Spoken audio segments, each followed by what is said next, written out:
You go for it all. I do. You know, on the one hand, there's not a lot of prep required for this game. On the other hand, while I don't have to plan like moves, like plan the game moves, maneuvers, my route as such, I do need to hand carve each piece that goes on the fucking board. And it's not nothing. Uh, Skeletons are easy to paint. yeah, I don't have to paint them. At least I don't have to paint them. You guys do all the painting for me. Um, it's maybe more accurate to say I have to shop for all the miniatures. I don't know. There's stuff to do though. Is the main thing. So we had over the course of the last couple of sessions leveling that occurred. Uh-huh. In some cases, in absentia. In absentia. Yes. What would that be, Dave? If we're in absentia, would that be like I leveled despite wanting to be left out of it? Sure. Sure. Oh, but it's like being prosecuted in I mean, absentia. I Yeah. no. Well, You absentio is I'm not there. Abstentia is I'm You're abstaining. abstaining. Sorry, I right. wasn't Yeah, I was just clearly I hearing you. mispronounced it and I thought did I discover Latin? I We were level in absentia, courteously. You were, and Viren's was actually there at the time. Uh, plus everybody else leveled previously. Previously on Law and Order. Even if they Ping, ping, ping. forgot to, Actually level, which yeah. it turns out didn't exactly matter because we sort of did downtime things and that sort of thing. So I saw the note, and therefore I have chosen a level, Cool. which I've actually now written onto the character sheet, which is the who's the tough guy now, tough guy. Oh, okay. So we'll start with you. I was going to jump in and say what I did with the Overlord, but we will jump in with who's the tough guy now, tough guy. When you overcome someone with a plus 12, 12 plus. Oh, this is a bit of an edge case, but okay. You can sting like a bee. Which then has the cascade for the has a whole bunch of extra fun stuff. Yeah. And when you could finish them, you may keep them busy. When you could finish them, you can. Oh, I see. So when you get advantage over them in some sort of combat situation, or some sort of conflict situation, you could instead just say, "I'm going to take a 10 plus on keeping them busy." Right. Lovely.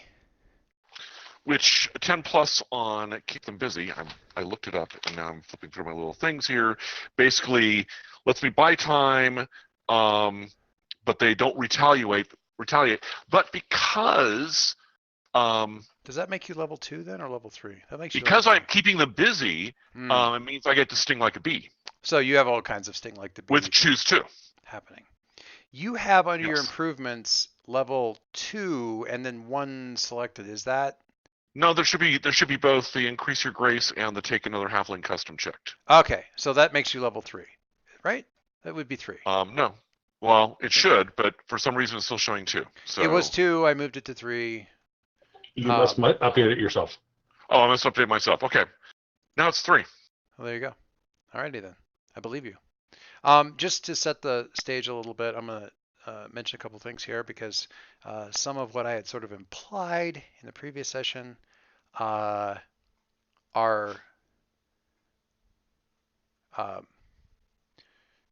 didn't end up being exactly where my head went when I got around to actually leveling Ursula.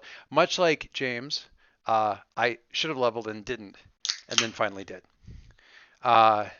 So, for my most recent leveling of Ursula, rather than taking a custom move, I already had one custom move, which was destroy trust.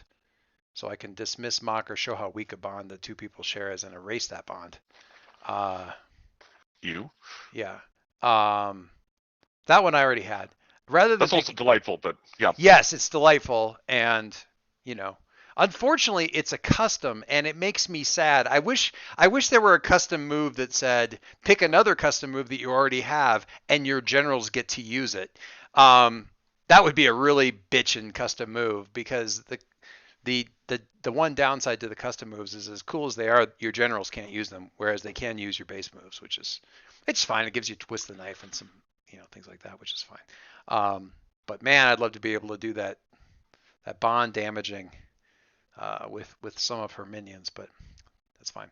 Rather than taking an additional custom move, because I haven't actually had time to air out that one, I instead acquired myself a new general, recruited myself a new general, who had actually been introduced at the tail end of the last session as the hooded individual who was pontificate, not really, speaking, I'm just going to say speaking on the edge of a broken fountain in the city of Chains Crossing, and whispering various things and murmuring various things to people going by, and causing sort of a general directionless disquiet and malcontent amongst the populace without really speechifying, just sort of saying random things like well, no, like somebody would be Deep walking, state. he would like somebody's randomly walking by and saying, and he would murmur stuff like, she doesn't really love you, or he's not her cousin, or your partner is stealing money from the book, off the books, and things like that, just randomly sowing seeds of discontent and nastiness. So he's Sam the shit poster is what I'm hearing. Sure, except it seems to have some. Well, I guess it's not fair to say it. It actually seems to have some impact, because I suppose that does too for Sam. But in this case, Sibyllus the Whisperer, whose stats attributes are secret and not to be shared. They must be discovered the hard way. Aside from the fact that as a general, he's a threat to the world, he's got other stuff, but the core thing being nobody gets to know what his stuff is. So that's Sibyllus the Whisperer. So that's the general I picked up. The bond with Sibyllus the Whisperer is that I get automatically is that Sibyllus the Whisperer is obsessed with me, and I get one of the other advances is I get a bond with somebody or something, either in the fellowship or outside the fellowship, and the bond is an irrefutable truth and allows me to command lore on the thing or person or whatever that I have a bond with, as long as it's not a member of the fellowship. So I can't, I can make a bond with Carabas, and the bond is irrefutably true, but I cannot then command lore about Carabas, for example. Footnote, I am not actually doing that. My bond is going to be with the people of Chains Cross. The people of Chains Cross cast me out in a time of weakness, which allows me to command lore about the people of Chains Cross, or at least the historical people of Chains Cross, at any rate. Anyway, so that's and I get to advance one of my 2 goals, and because. So one of the goals was already kind of out there. You guys sort of figured it out, was damage or bring down or basically steal the power of Chains Cross as a floating city. The second one was sort of revealed as part of my downtime thing, and I reread that. And if I'm introducing the goal or advancing the goal as part of the downtime, the party, the fellowship, in some way, shape, or form, learns of it. Although this was super subtle, I think, and I want to double check that. I want to kind of make sure that I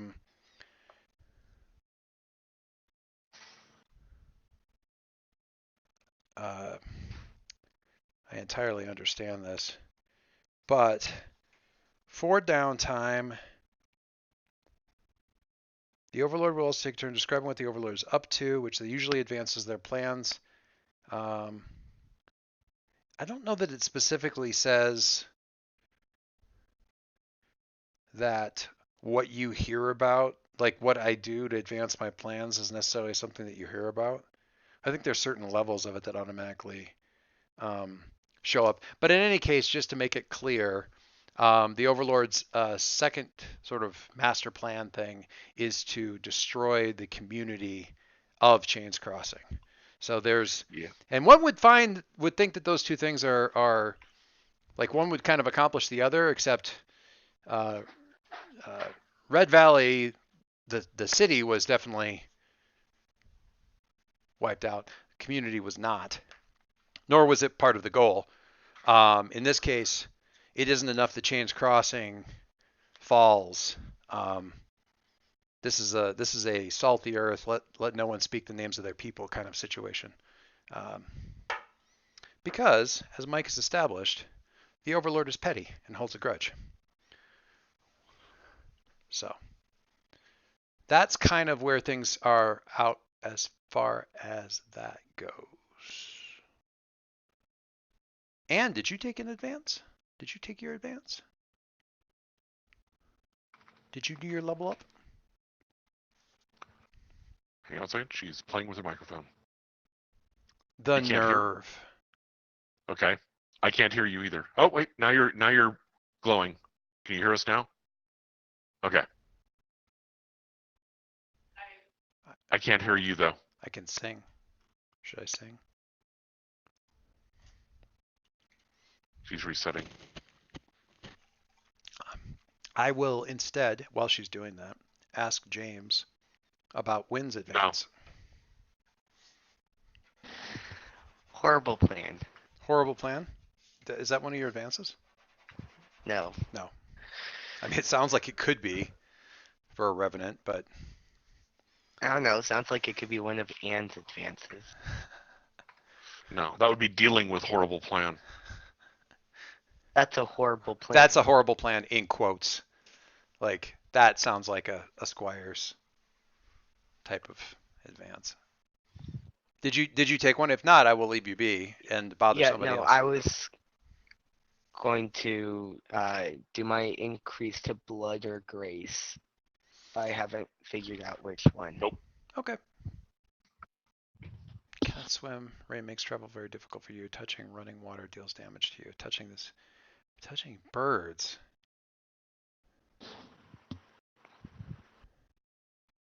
Touching birds damages you.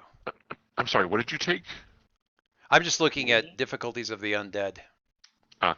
I'm just reading random stuff off of Wynn and getting ideas. Yeah. You know, as one does.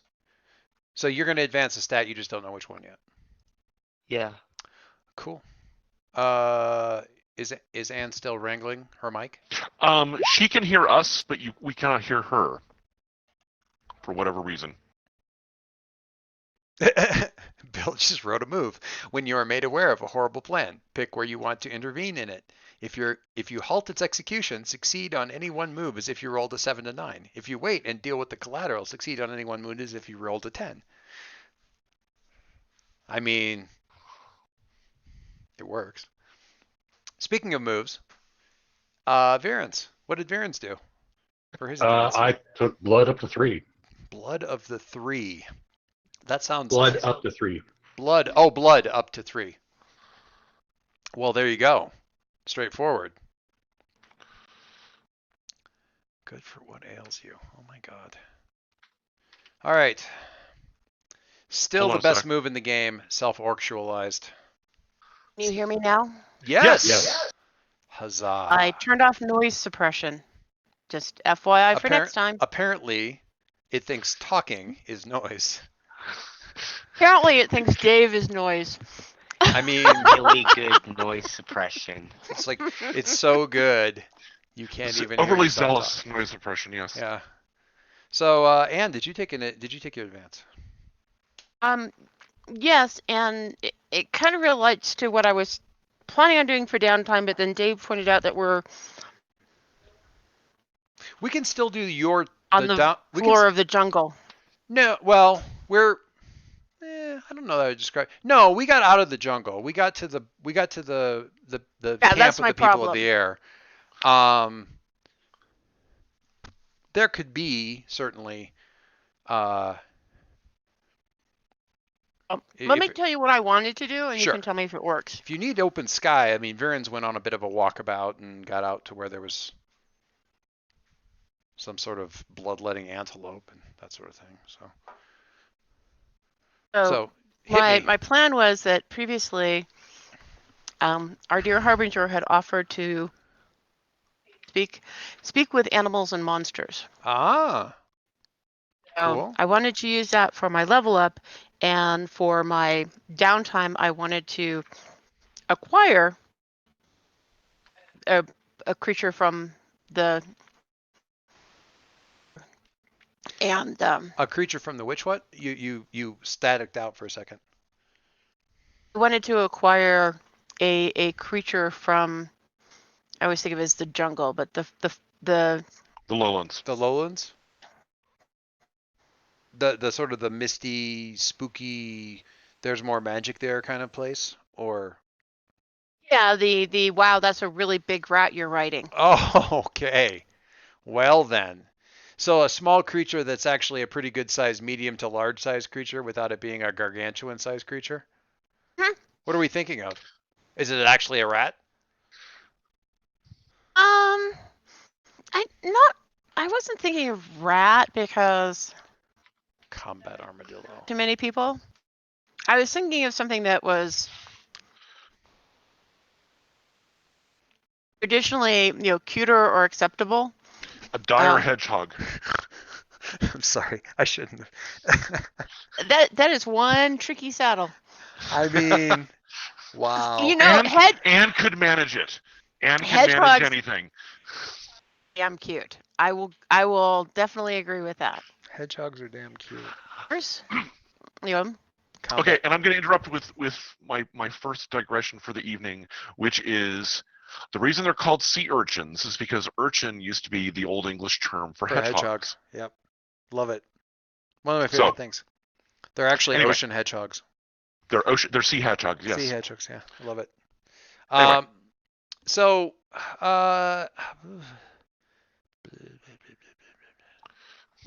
I'm trying to think of a cute critter.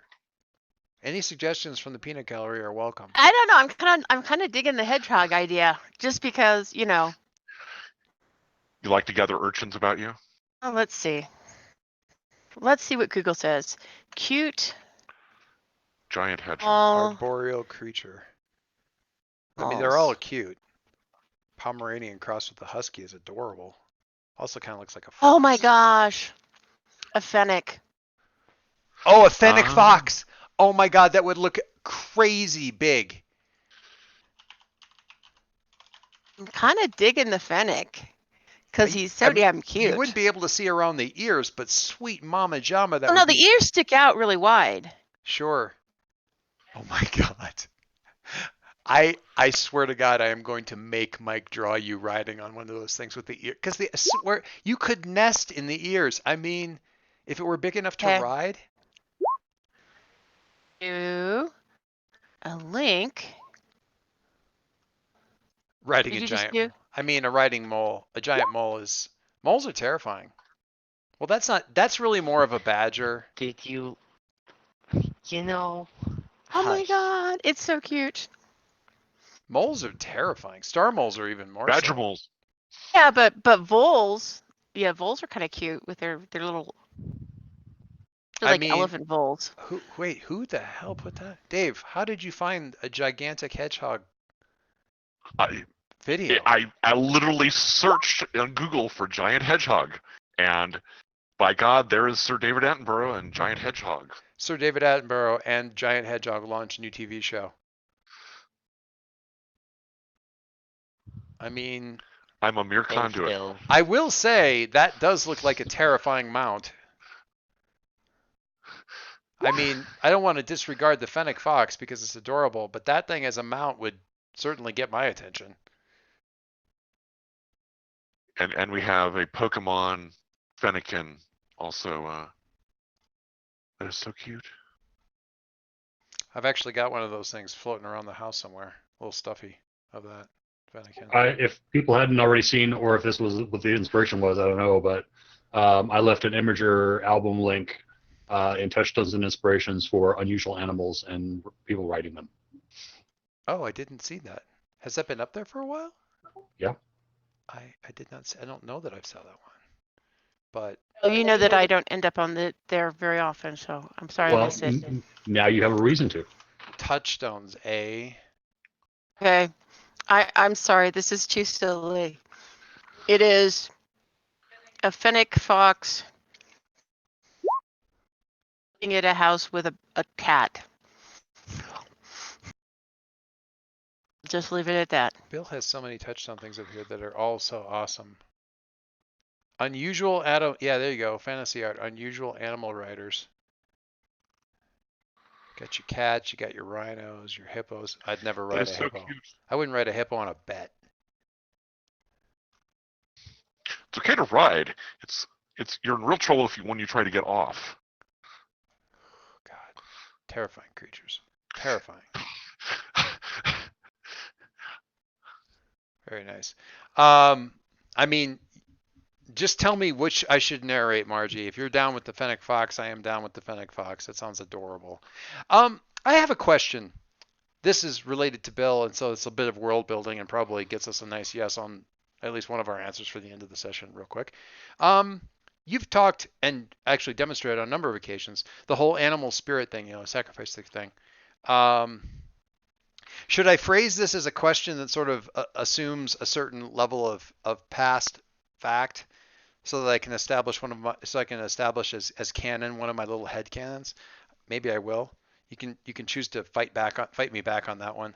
But animal spirits sort of coming to your beck and call, having been hunted and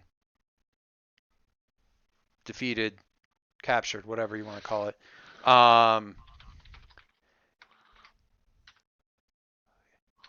Back in the days of prehistory, when it was, your people weren't, far before the Tuscan Empire, and you're hunting to survive, and like entire tribes would work together as one to bring down one of the huge creatures from the lowlands. How did the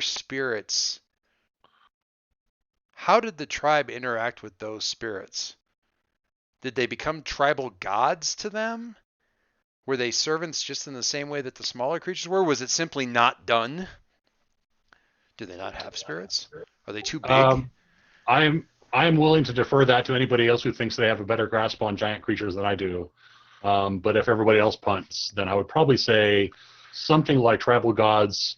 I wouldn't classify the animal spirits as servants so much as just like a different form of companion, because they really kind of do their own thing. It's like a horse is gonna do what a horse does, but if you yoke it, you can plow your fields. Sure. Or you can ride it. The dog is gonna dog, and maybe you can put it to work hunting or guarding your homestead, but you're not gonna yoke it and plow with it. So the animals really would kind of do their own thing. Animal spirits would grow beyond that and do something else. But the orcs feel like letting those creatures kind of grow into their own destiny is part of the process, and sooner or later they just say, like, we're not going to ask anything else of you, or we're not going to try to do anything else. So and the relationship with those animal spirits tends to be more direct, like one-to-one, like personal, like Virens and the creature that you and Sakura hunted, sort of a one-to-one relationship. The larger creatures, like the one-to-one is more like tribe to the creature, just because it's such a great thing. Or I mean maybe, but you could also say, for example, that these huge lowland creatures that are amalgamations of magic and obvious biology defying size, sure, aren't the source of animal spirits, but the product of them. You could also say that. Ooh, an amalgam. Ooh. Like something grows powerful enough and old enough and wise enough, and it just sort of remanifests in the world and just becomes like the giant hippopotamus or the god of hippopotami, and that's just an animal with whom you do not fuck now. So yeah, yeah, I get that. Yeah, I just had this image of the like entire tribes going, "This is what we have to survive on," which then wonders like, where were the smaller creatures? Were there not any? Maybe it's the evolution the other direction. I don't know. Raises a question, doesn't necessarily answer it. That's fine. Anyway, all right. So we have a. Did we settle on Fennec Fox? Because I think I want to say Fennec Fox because, unless I take a note from Bill's wonderful suggestion and pick an ent. I mean, which just has all sorts of issues in Let's it. not be hasty about that decision. I think because my primary goal here is something that enough of a cute factor that it's not scary. I mean, it's big and it's oh my god, but you know, It's not, oh my God, it's, oh my God. it could, Oh my God! it could be scary. Those ears get lowered and, angry. Like, hang on. yeah. This But this image. So look on the This the image Discord when the side. I mean, look at that. but this image Look here at that I just that. shared. This image that I just shared in Roll20, if that head were 6 feet across, if that head were 6 feet across, just the skull itself were well, kind hell, of doing a Yoda impression, isn't it? I mean, if that thing's big enough to ride, those ears are a solid Keep 12 on feet scratching. across. Bite you, I will. A portable umbrella. I wouldn't want that thing glaring at me if it were big enough to ride, personally. I think it looks okay. I'm just going to say from briefly watching Margie's video that the only downside of having a Fennec Fox as a mount is it apparently has zero traction on hardwood floors. Exactly. Yes, but it comes with a really cute soundtrack. Oh no, I've made little indoor booties for it. Like they do for dogs out here for walking on ice. Note to self: I need to put this thing on like paved slate somewhere in the city and just During an ice storm. Yeah, slate rooftops during an ice storm. Perfect. I mean, yeah, that's. Well, thank you all for your encouragement and support. I say the down. I would say that downtime is appropriately checked. And I just need to work on bonds and stuff like that. Yeah. And Carabas, you had already spoken to yours.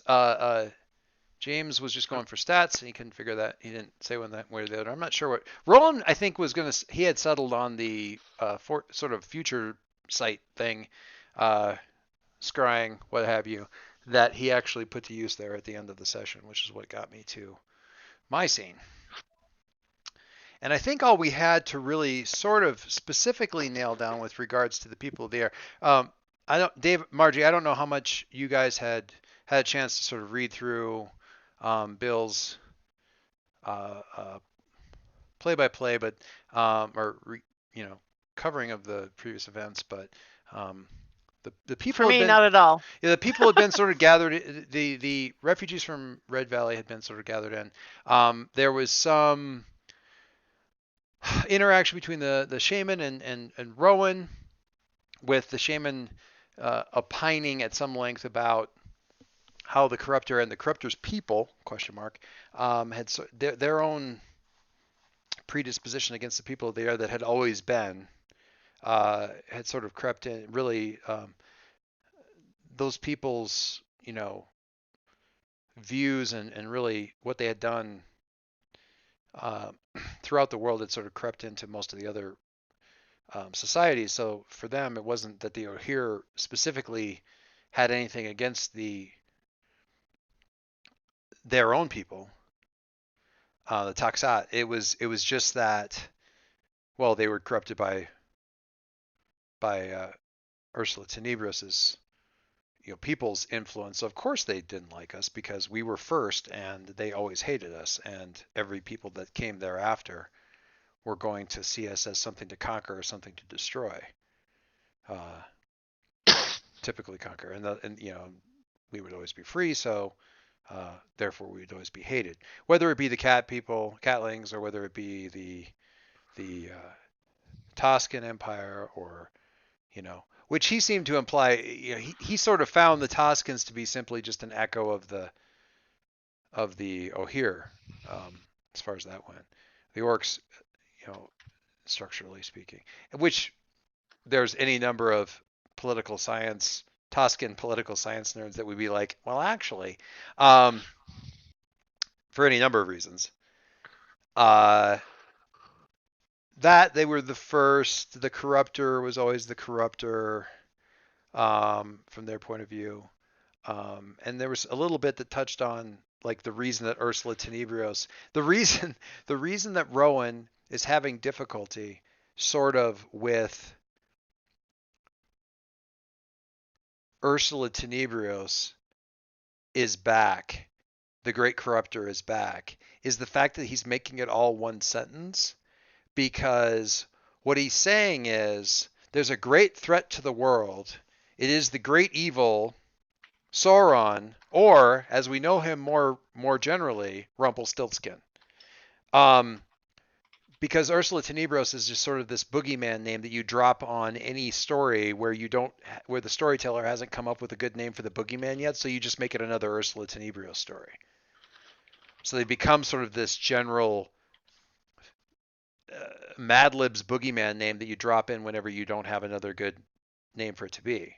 So, well, of course, Ursula Tenebrios is the corruptor, because Ursula Tenebrios is blamed for every bad thing that's ever happened, all the time.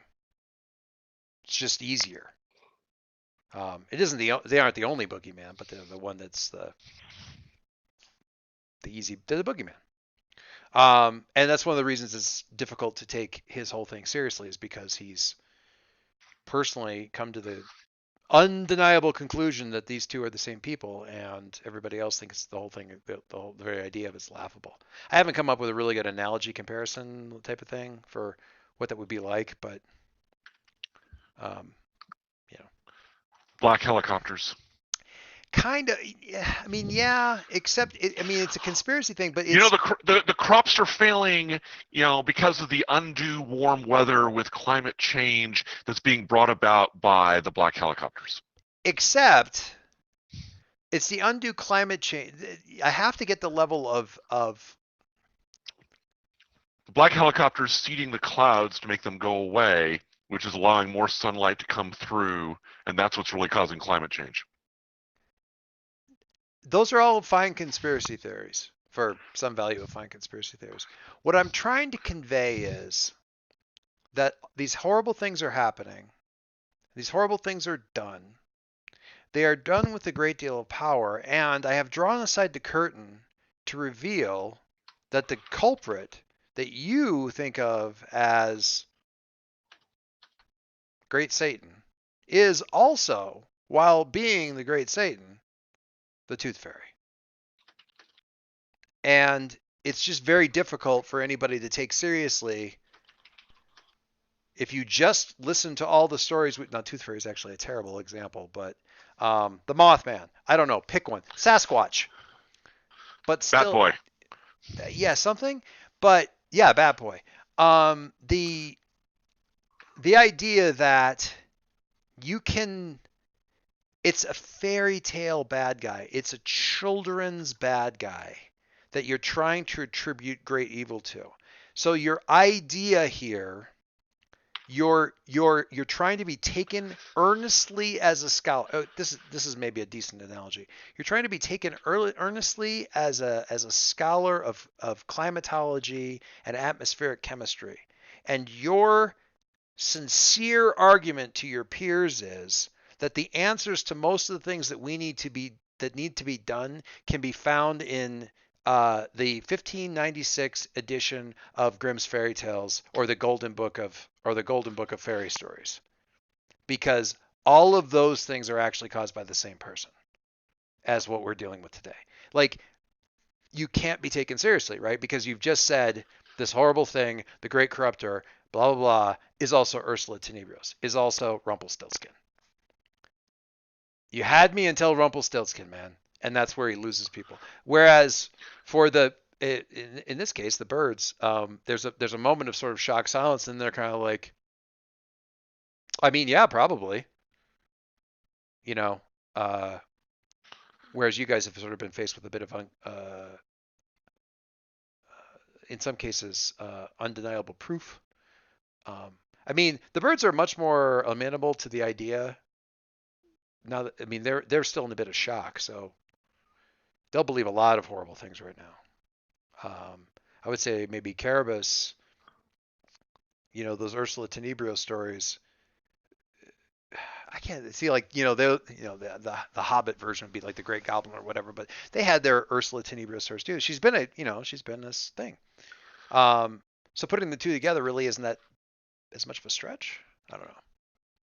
They're more storytellers, so since everything's a story, they take their stories more at face value. I don't know. Or does it matter if it's true or made up because it doesn't matter if it's made up because that doesn't mean it's not true. I don't know. Right. That's yes. actually, that's kind of a weird Ursula K. Le Guin way of coming at it, but just because it's made up doesn't mean it's not true. It may not be real, but it could be true. Yeah. Yeah, exactly. Absolutely. That would actually be a very Catling thing. Yeah, it may not be real. It doesn't mean it's not true. I love that. Okay, so that sort of thing. Virens went on a hunt with Sakura. They came back. Did you bring back the bot like the meat? Yeah, like everything's going to get used. Yeah, exactly. Came back with the meat, but aside from it being, although it was a successful hunt, Sakura came back looking troubled, and immediately sort of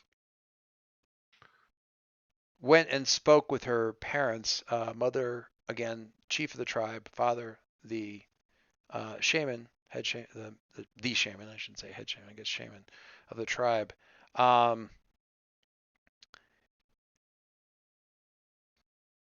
And I should ask, or maybe Carabas wants to keep this in the back pocket. Dave, did you have a downtime thing particular that you wanted to have happen or a scene you wanted here? I actually did. Okay. And it doesn't have to be a full scene. I will just. A little bit of narration is fine. Yeah. As fascinating and strangely taunting as these bird people are, one of the things that strikes him is that, sort of like the Catlings, they are a secretive and isolated race. Their traditions are shrouded in secrecy. A lot of people don't even kind of believe they exist, things like that. So one of the things he'd like to find out is about what sort of songs of heroes they have. How do you have a song of heroes with another exemplar race that doesn't publicize itself? How do you have a song of heroes with another exemplar race? Well, with this race being another example of kind of a race that is isolated intentionally from the rest of the world, do they have songs of heroes? And if so, what are they like? And is there something interesting that the Catlings might find, or that Carabas might find of interest in bringing back home? I would, first of all, not necessarily say that they're isolated as such. They're definitely, isolated is not the wrong. They run into lots of people, but as they are travelers, they don't stay near anybody for very long. So they're more insular than isolated. Helped, I suppose, somewhat by the fact that some of their native instincts for how they travel and what they do when they get where they're going and camp for a little while involves flying, which a lot of people can't do. But that's really neither here nor there. It's just that the Catlings, I think, definitely isolated. They pick areas that are just yes. These guys more insular while still being traveled. It's kind of a weird flip to that. The people's responses to you is interesting. You've run into, I mean, obviously the human people. There's sort of some automatic. The refugees from Red Valley, many of them have sort of an instinctive, like, check your wallet thing with you. There's just an instinctive lack of believing anything that you say. Sky is blue. Not for, They would double you know. check. Aw. These people have a different response to you. I mean, the younger ones, curiosity, to a certain extent, amusement. The adults are, I won't say wary, cautious. Some of the older ones, or just, yeah, I would say the older ones. How you would perceive it in any case would be the older ones, or the more serious ones, the ones that aren't messing about as much or more reserved. Tend to seem to give you a look that you don't often see,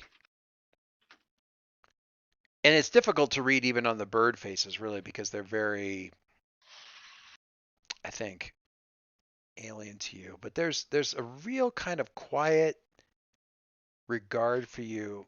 You know what? I'm not going to tell you what it is, but I will tell Anne. Some of them look at him like they pity him. Like they're sad for what they're seeing. For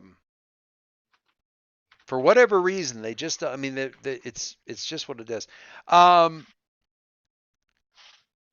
So the ones that are sort of in the middle, it's some of those ones that are on that cusp between the first and the second group. The playful kids that are, they're the ones that sort of jokingly pretend to be like fluttering around and hopping and pretending to fall until you come that direction, and then they get up and laugh and run away. Because they think that's a fun game. I don't know. Between that group and then the next group of people who are just sort of cautiously trying not to pay too much direct attention to you, there's a group that'll engage with you without it being too much. And that's probably where you start, because they're actually willing to sort of start a conversation with you, asking about what kind of stories you have, what kind of blah, blah, blah, blah, blah. But it's not until they don't really get exactly what you're talking about, because they'll tell you stories about, they tell you histories. They tell you this is exactly what happens, and they're rather bland. They're very factual. They're very, this unimaginative. They're, They use real names and actual things that happen. It's the whole section of the New Testament at the beginning with the begats. Like, it's just hours of begats. And died at the hands of, and slayed for the protection of the tribe this. And it's just, this happened. Yes, tell me more about that. It happened. He died 10 years later. There's this thing. It isn't until one of the older ones sort of steps in, because they just don't get what you're asking. And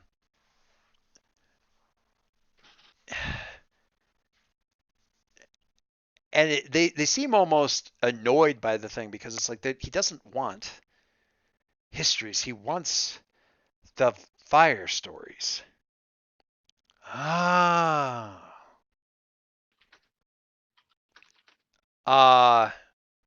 We don't tell those during the day. Come back at camp. Come back to the fires tonight, and we will and listen. Of course. Evening drinking songs. It makes perfect sense. This is long. Not even gonna engage in that. Just not even gonna correct any of the thinking there. In the evening, there are some stories. Some of them, most of them, actually quite familiar. Names have been changed. Details have been changed. This hero fights this villain, saves this, defeats this poisoned, addled beast to save the tribe, to save the family, they're all familiar stories. They're getting them wrong because it's not catlings that did it. Um, but the stories are certainly familiar. There's a few more of that thing.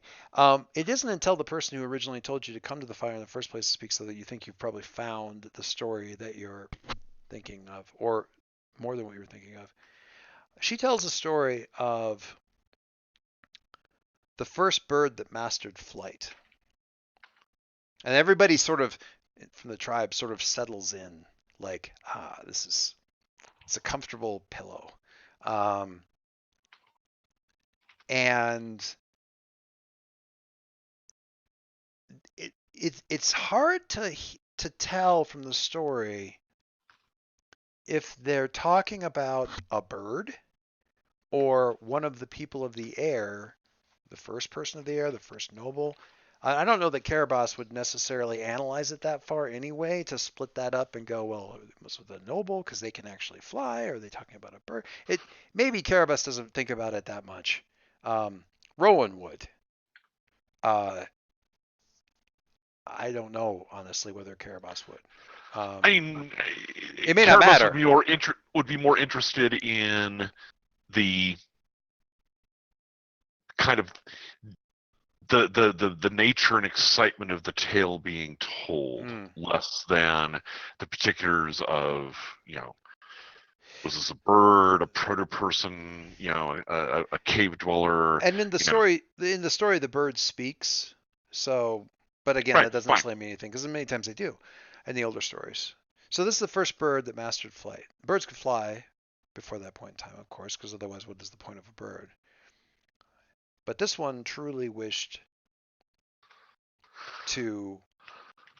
They felt an unbridled joy in the flight, but they wished to always go farther, to go higher, to never touch the ground, to never come to rest.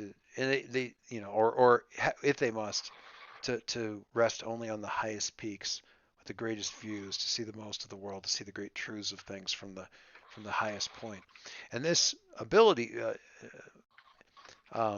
inspired the other winged creatures of the world also to rise up and to achieve even greater heights. Before that point, they fluttered from treetop to treetop, and now they soared for hours or days in the skies without ever coming down, inspired to greater heights by this first among birds,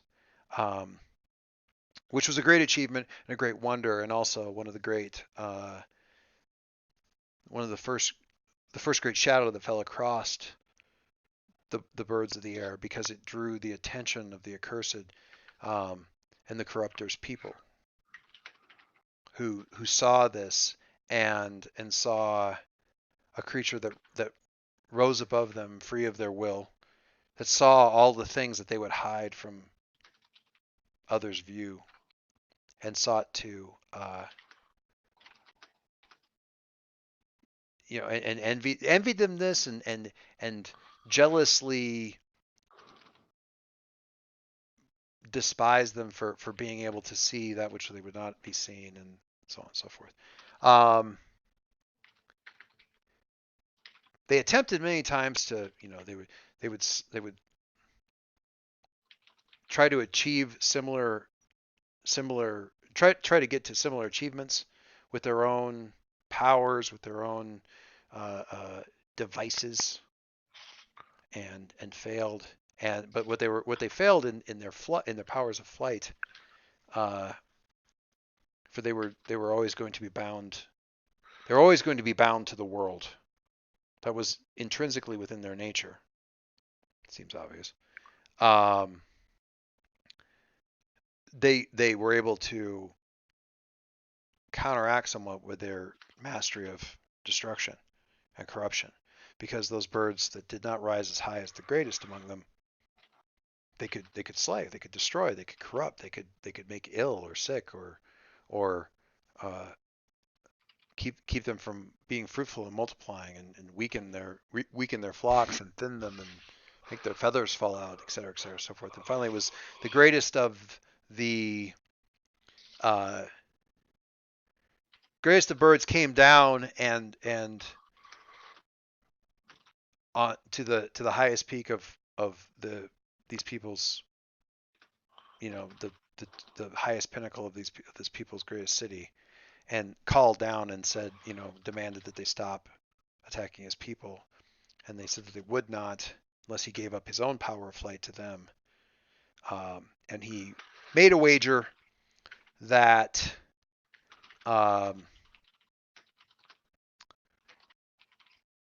if he could bring them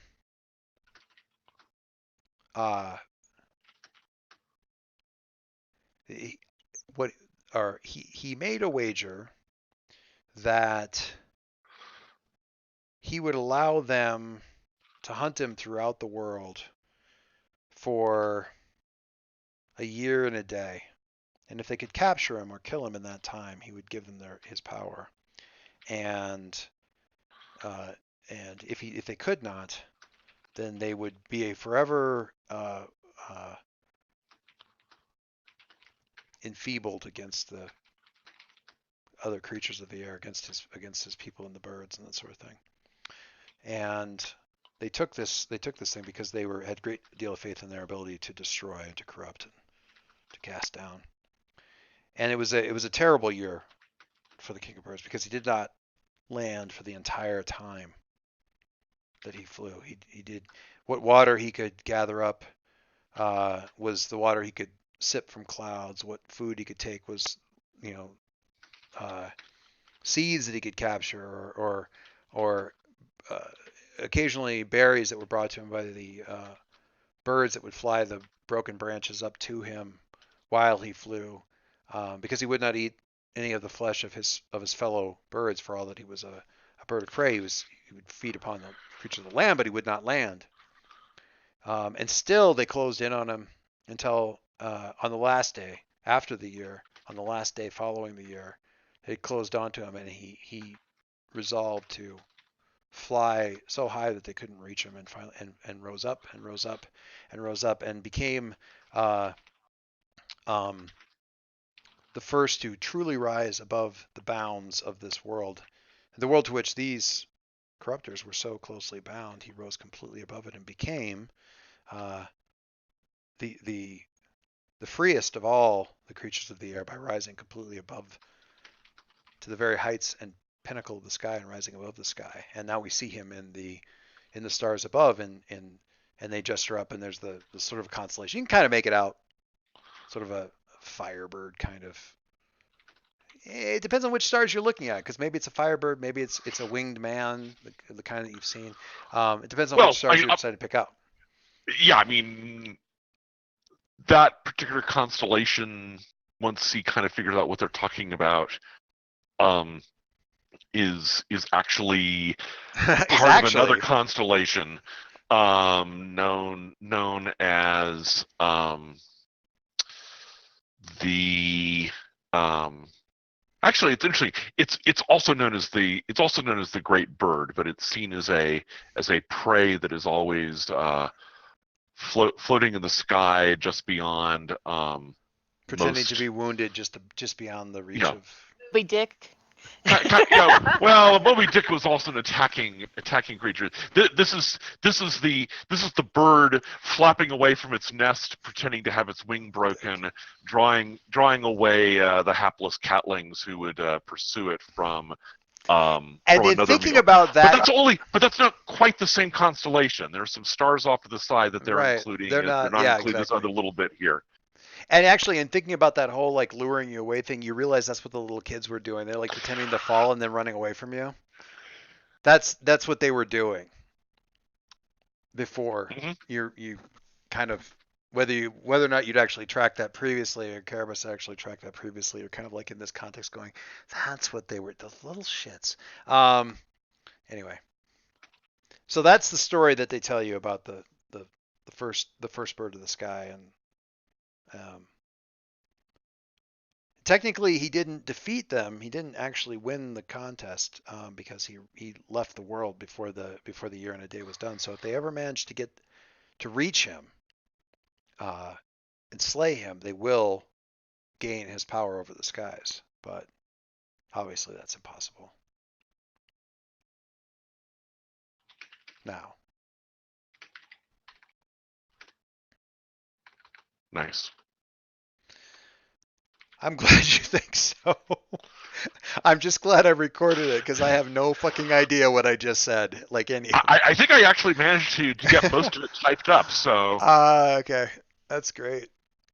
I should just like narrate everything instead of bothering to type. It's so much just record it later and get it to text to speech. It's quicker. Anyway, front.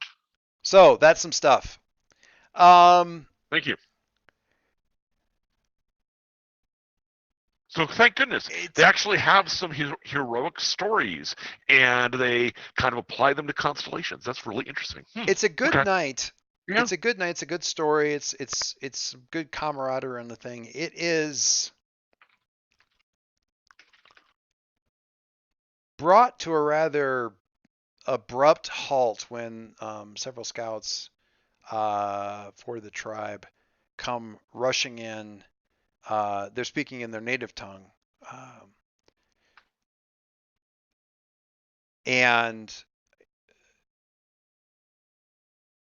you know, a bit of shouting, that kind of thing. The chief quickly calls for some silence. I'm not going to say that she calls guards to encircle you and bring you with her, but she certainly motions all of you rather abruptly to come with her. And as she is frequently guarded, there are guards with you when you are preceded into her into the cave that she and the shaman sort of, well, she actually, so the chieftain's only thing where they, you know, kind of bring people in and do meetings and discussions, that sort of thing, and that's where you guys are brought. The shaman comes too, but this isn't like you're not being brought into their home. You're being brought into the chieftain's like cave.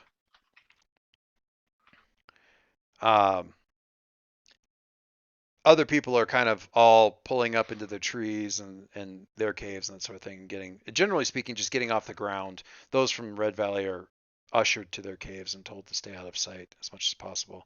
Out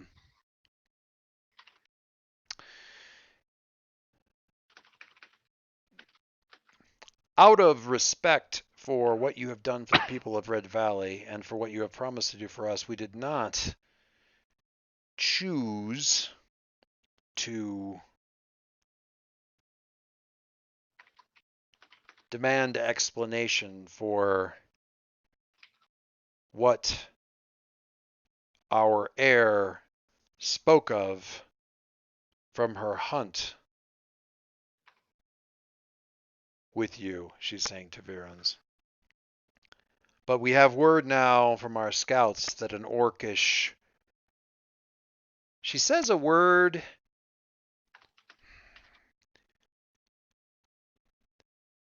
patrol, warband, company. She says company. They are armed and they are approaching as though they would take charge, and you have brought them here and we would know why. What insufficiency have you detected in our people that must be met with your own? The refugees from Red Valley need not be your trouble.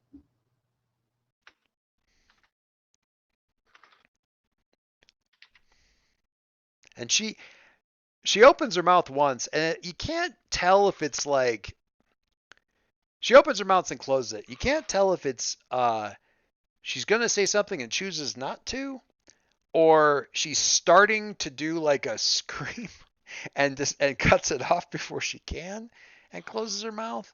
But it does close, and she kind of does a very bird-like sort of cock to the head, looking at you like, do you deem us incapable of doing this? Have we shown reluctance?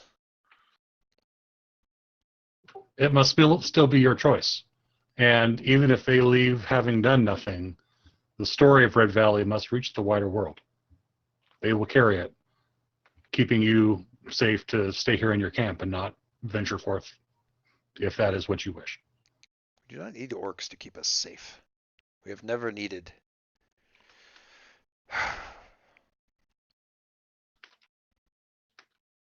We had a fair exchange to care for these people and you to act as our fist in vengeance for what was done to us. What then are we supposed to do to, I want to say what the word would be. What then would we do in repayment of your service to us, if not to care for these people that you have brought to us, that you took on out of duty, that we then take your duty from you, that you take on ours? How If we thought you were incapable, I would not have the refugees stay here at all. We would have kept going. But this story must be told. What happened here must reach the rest of the world. And if you speak from strength to the approaching orcs, they will listen, and they will carry your story back to Tosk and elsewhere. So she's kind of brought her wings in around her and has kind of turned and walked towards the back of the cave. While you were saying some of this, head's very high, back's very stiff.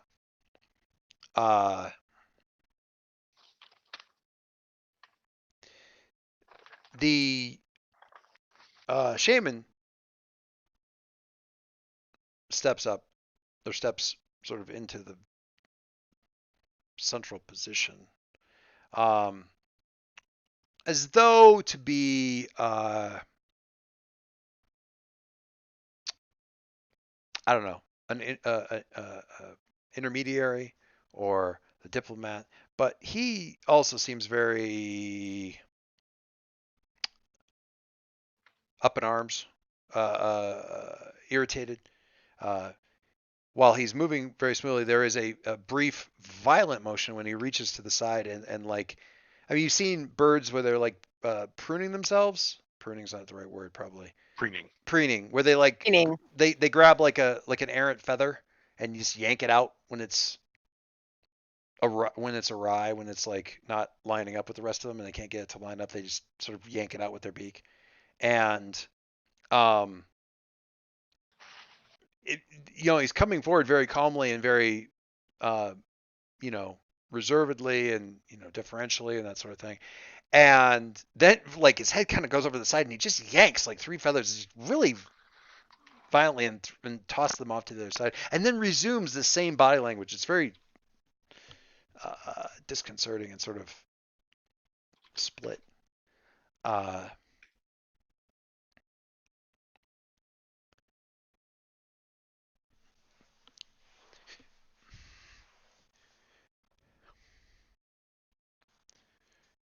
It is natural for those in the world to see their own people as the most familiar way of accomplishing a thing. So to say this must be done, or that must be done, or this must happen, and to then call on your own people to do that thing is a natural thing.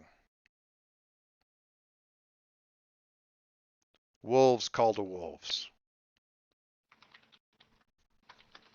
not to creatures in the trees, birds in the air.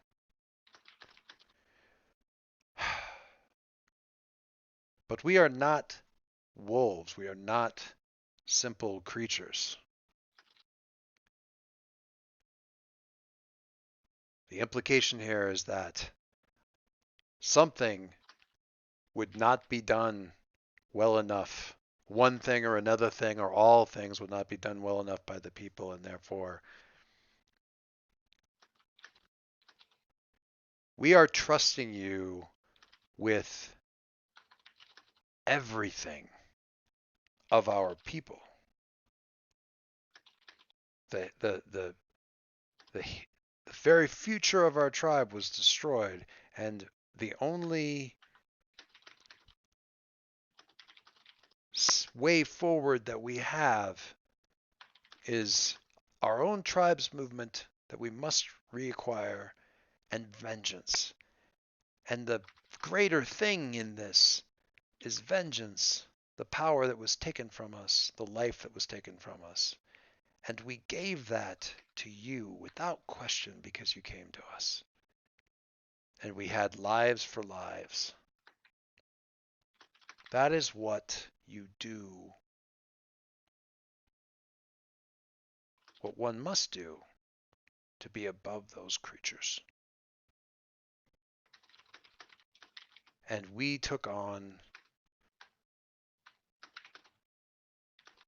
what you would have to leave in order to do that. But then you ask for help.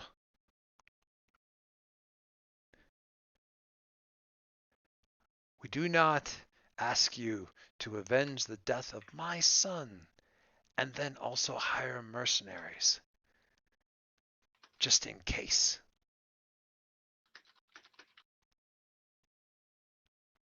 Your people are not mercenaries, and that is unfair. But I am angry, and I choose words that are not fair. And I apologize for that, but not for the way I am angry.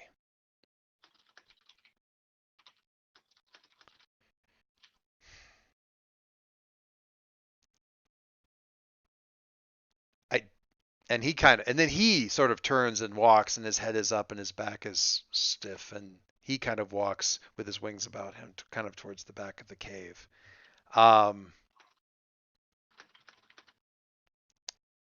And Sakura is there, and really not looking around, just a couple of very on the edge kind of glances to some of the other sort of like senior people. Like the second scout in her group is like sort of one of the great senior hunters of the tribe and is technically her second in command, for the glances to those kinds of people like, should I do this kind of thing? And steps forward into that space because she's the next person who should speak if the other two have removed themselves from it.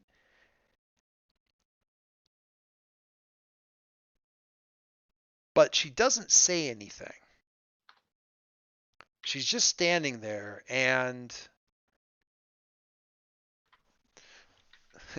the GM sitting on the floor who doesn't have the book handy feels like there should be something that goes here move-wise. So I'm going to jump up really quick and look here.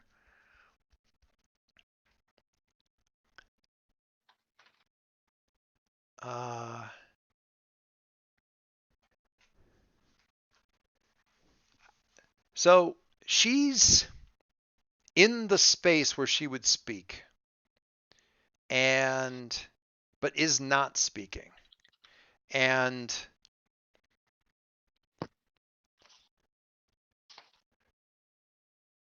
very, very broadly, she doesn't seem to necessarily. She's not speaking for a reason.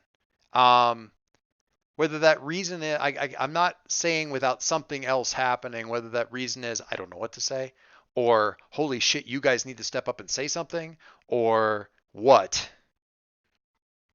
But, right, whether that's looking closely or talking sense or whatever, there's a tipping point here. Joyce, not to break No. the flow, but who all is actually here? So what you have, no, this is you guys, the fellowship. I mean, I don't know. If anybody from Red Valley is here, it's probably the innkeeper and his wife. And I say I should put that in the proper order: the innkeeper's wife and the innkeeper, because she wouldn't have been left out of this. She sort of become the de facto kind of head woman for the thing. The honor guard for the chief and the shaman Secura. So it's really kind of like the guards who aren't going to say anything about anything, and probably like the senior most, call it half dozen members of the tribe that are advisors or, that sort of thing. In the tribe, I keep trying to sort of say this. On the one hand, it's a chieftain and the shaman. On the other hand, it's a tribe that travels together all the time. So the chieftain is not removed up in a castle, up on a hill, away from the rest of the people. So it's, the head woman of the common folk of the tribe is, still the chieftain's sister or cousin or something like that. The shaman and the head hunter are still like friends from when they were boys. It's a tight knit it's a tight knit group. So call it maybe, counting you guys, 20 people in the cave, maybe. It's not a lot. It's certainly not the whole tribe looking in on this whole thing. Honestly, because partly, and I think you would, I give personally Anne a lot of credit for just sort of understanding some of the social nuances of these things kind of instinctually, to a certain extent. And I think that part of what they're doing here, even now, even though they're angry, is protecting you to a certain extent from any possible, at least initially, inadvertent consequences of this, because the tribe would be beholden to be angry with you if they saw that the shaman and the chieftain were angry. So by putting you here with these people who are senior enough to get to have their own opinion one way or the other, they're protecting you from the tribe's mandatory disdain, anger, whatever. They're keeping it in here because otherwise it would have to become more official. It still might, but it doesn't have to at this point. Insulated from that. So there's some of that. Virens would see it probably a different way, but the conclusion I think would probably be, somewhat the same. The whys of why they brought it into sort of a private conversation would be different for Virens, like his assumptions as to why, but the end results sort of the same. Understands what's being done there, I think. I mean, they're doing it to allow us to save face. Or We can fix it. To fix it without there being like, well, you fixed it, but we're still beholden to be angry because the chieftain was angry, and we have to stay angry because the chieftain was angry. And some of that stuff is race memory stuff. When the leader has that position and that thing and walks away with the head in the back, blah, blah, blah, blah, that's like your verboten. And that doesn't get pulled back, even if we may still do things with you, but nobody can like you now, kind of thing. And that's all avoided.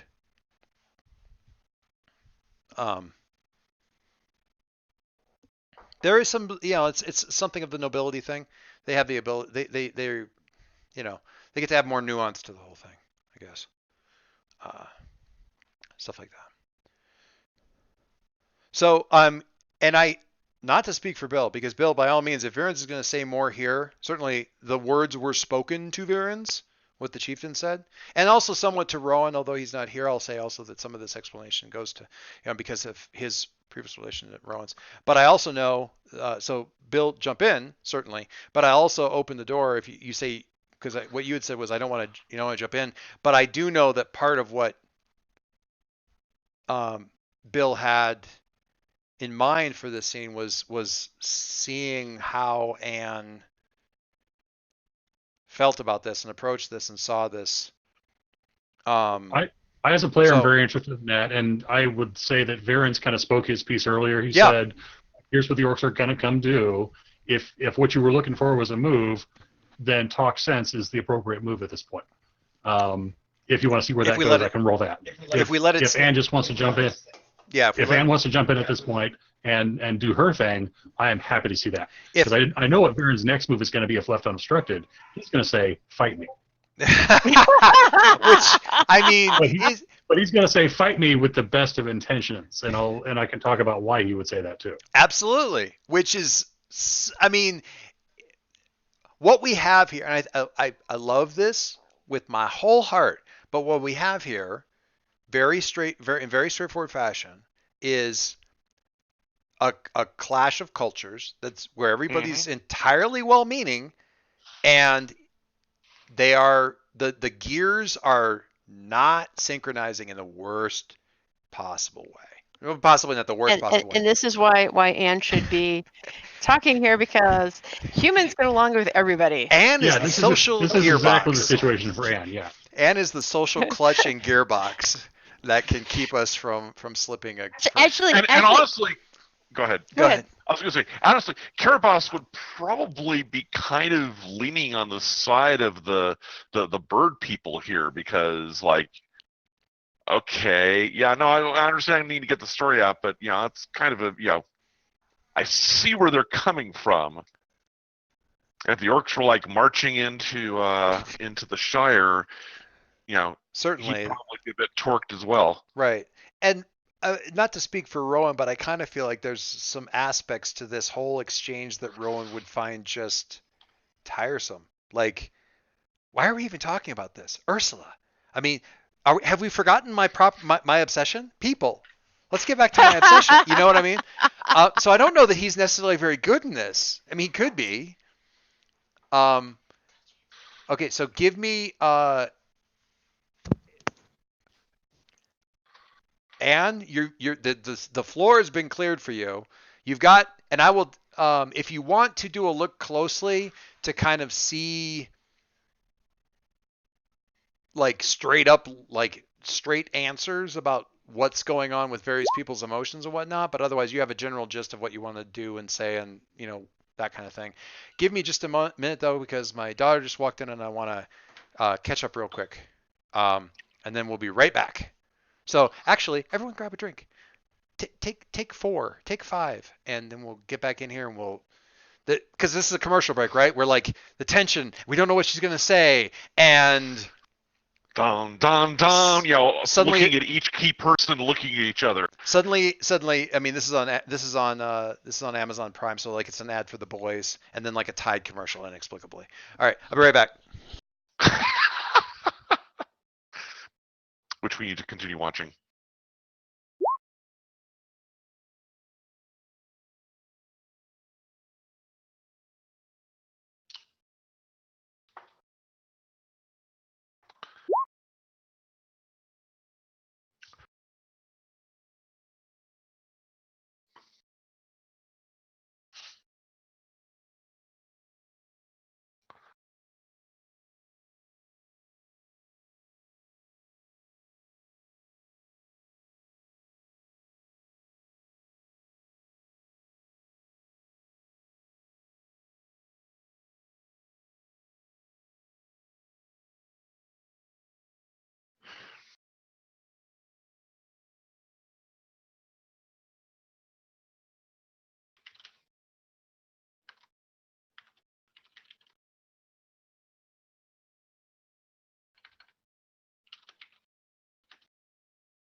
All right, I'm back.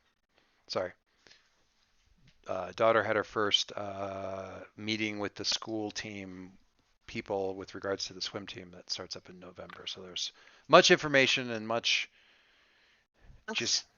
gesticulating, and she's found out what the target times are that she needs to hit for various events, and she's found out that she's 1/10 of a second shy of one of the qualifying times. So she's like and growling and I gotta get this and all that kind of stuff. So she came back highly motivated. Let's put it that way. So all good. Is anybody? Well, that's a silly question.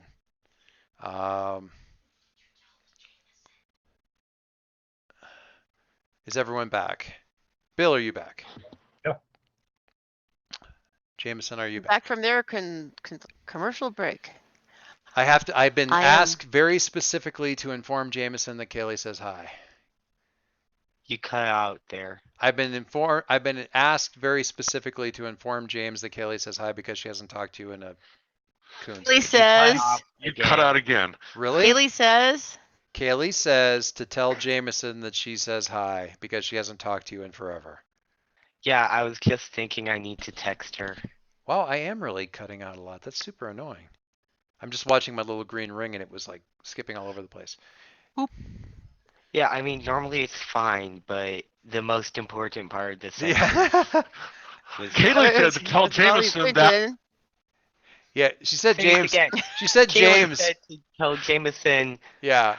She said James a couple times and then she looked at the screen and said, "Oh, I'm sorry, Jameson." Because your name's Yeah, like no, my friends here at college call me a variety of names James variations. JA. So I'm Game, I'm Jam, I'm Jamesy, I'm Jameson. Nice. Very nice. Yeah, it's amusing. I never had that. Try and feed you whiskey? Jameson? That would be with an E, like a JAMESON. Ugh, God, that just makes me twitch. Your dorm room is Jamestown. Jamestown. I like it. You're right. Nice. One of my friends last year for Christmas got me a sign that's like James is parking only, all others will be towed, but that's even better. Very good. Very, very good. Righty. Alrighty. Her other big achievement that she's pretty psyched about is that she ran her first 5K this weekend and got a quite respectable time. And then whined for 3 days about her sore legs, but you know, whatever. I have no pity.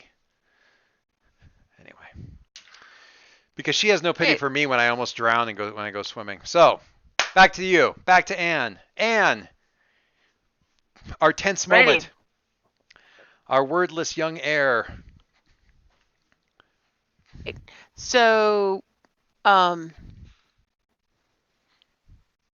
so basically what I'm seeing, I am seeing the cultural misunderstandings like writ large in bright red print here.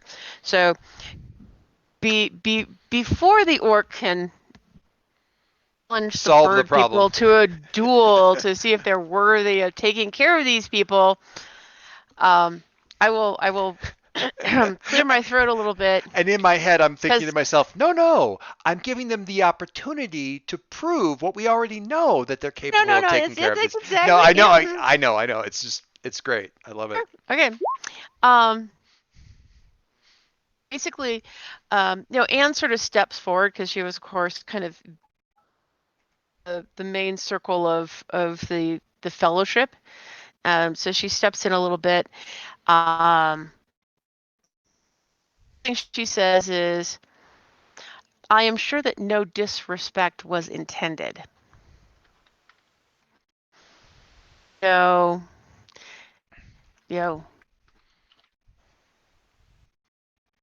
ways of people can be many and varied. And what I'd like to do is go ahead and use Speak Softly. Okay. Which for me is a sense roll. Okay. So I'd like to do that first. Should I just roll next to sense then? Would Are that be the you? best way of doing it? I mean, I think Mhm. we can speak. Are you stepping in somewhat to Sakura for this? Mm. Um, I mean, I know everyone's going to see that you're talking. Probably most of your words will still be overheard, but the sense of that physical, I don't, intimacy is a weird word, but just that privateness, privitude. Um, or are you just, because there's two different ways to do it. You're kind of stepping a little bit and making it more of a quiet sort of murmured thing that's possibly half heard by other people. Or are you, because the way Speak Softly is written is when you have a quiet chat with someone, are you Right. as an So extending basically, what I extending would that say that privacy bubble to the cave, like everybody is part of this private chat, like you're just including everybody, or is it more like step into Secura and speak well, to I think them? what it yeah, I think what it is when the third person steps forward and is obviously not saying anything, then I would step To them, next to her and not the her in the middle, but Sakura, yeah, and quietly say, which I'm sure everybody there is listening can hear because it's not a very big sure, spot and no one's saying anything because everybody's watching this poor person in the middle who's not saying anything. So, but it's designed to be my conversation with her. I'm not speaking softly to the entire. sure, okay. I That would be mean, a cool trick. That would be a really cool trick because when I speak softly, I become fast friends with that person. But well, I withdraw the offer then, because dang. I was just, I mean, it's more about how it's sort of staged in my head so than, it's but staged straight as to her. in well, so I'm picturing it kind of circular, if you will, Sure. and so she has stepped back, obviously, all on their side, and I've been at the back on the whatever quadrant the fellowship is, Mm, and so it's a matter of walking along to where she is right. talking spot, right? She doesn't have the talking stick. She's off to the side, and that's where I'm walking to. Sure. No, that makes sense. Okay. So, um, That's a sense roll for me it then. is a sense roll. I'm just thinking about, because we frequently ask this, whether you, that's not the word, whether you're acting with hope. And how do we usually adjudicate the hope thing? I can't. It's been a while. We haven't rolled with. It seemed like the first session all we did was roll with hope, and we'd kind of clarified how that all went. And now I'm suddenly asking, like, is Anne rolling with advantage? I feel like there's certainly a possibility for that, but I'm not. All I remember is Win can't roll with hope or despair, so. Yeah. What is an advantage? Advantage is any means of fictional superiority that you hold over someone. When you do something that sounds like an advantage, you have an advantage. If they are better than you don't have it. That's for finish them though. I would say that I do have Where's the the. hope thing? What question are you trying to get answered? I'm trying to see if Anne is acting with hope, because that's the thing where you roll with advantage, right? And it's typically because of their If, bonds if and that sort of thing. yeah, if they have mutual bonds and nobody knows the real me like regular Ann does, Okay. she probably suspects that Virens will not make things better if he throws down a challenge, even though it's to him the right thing to do.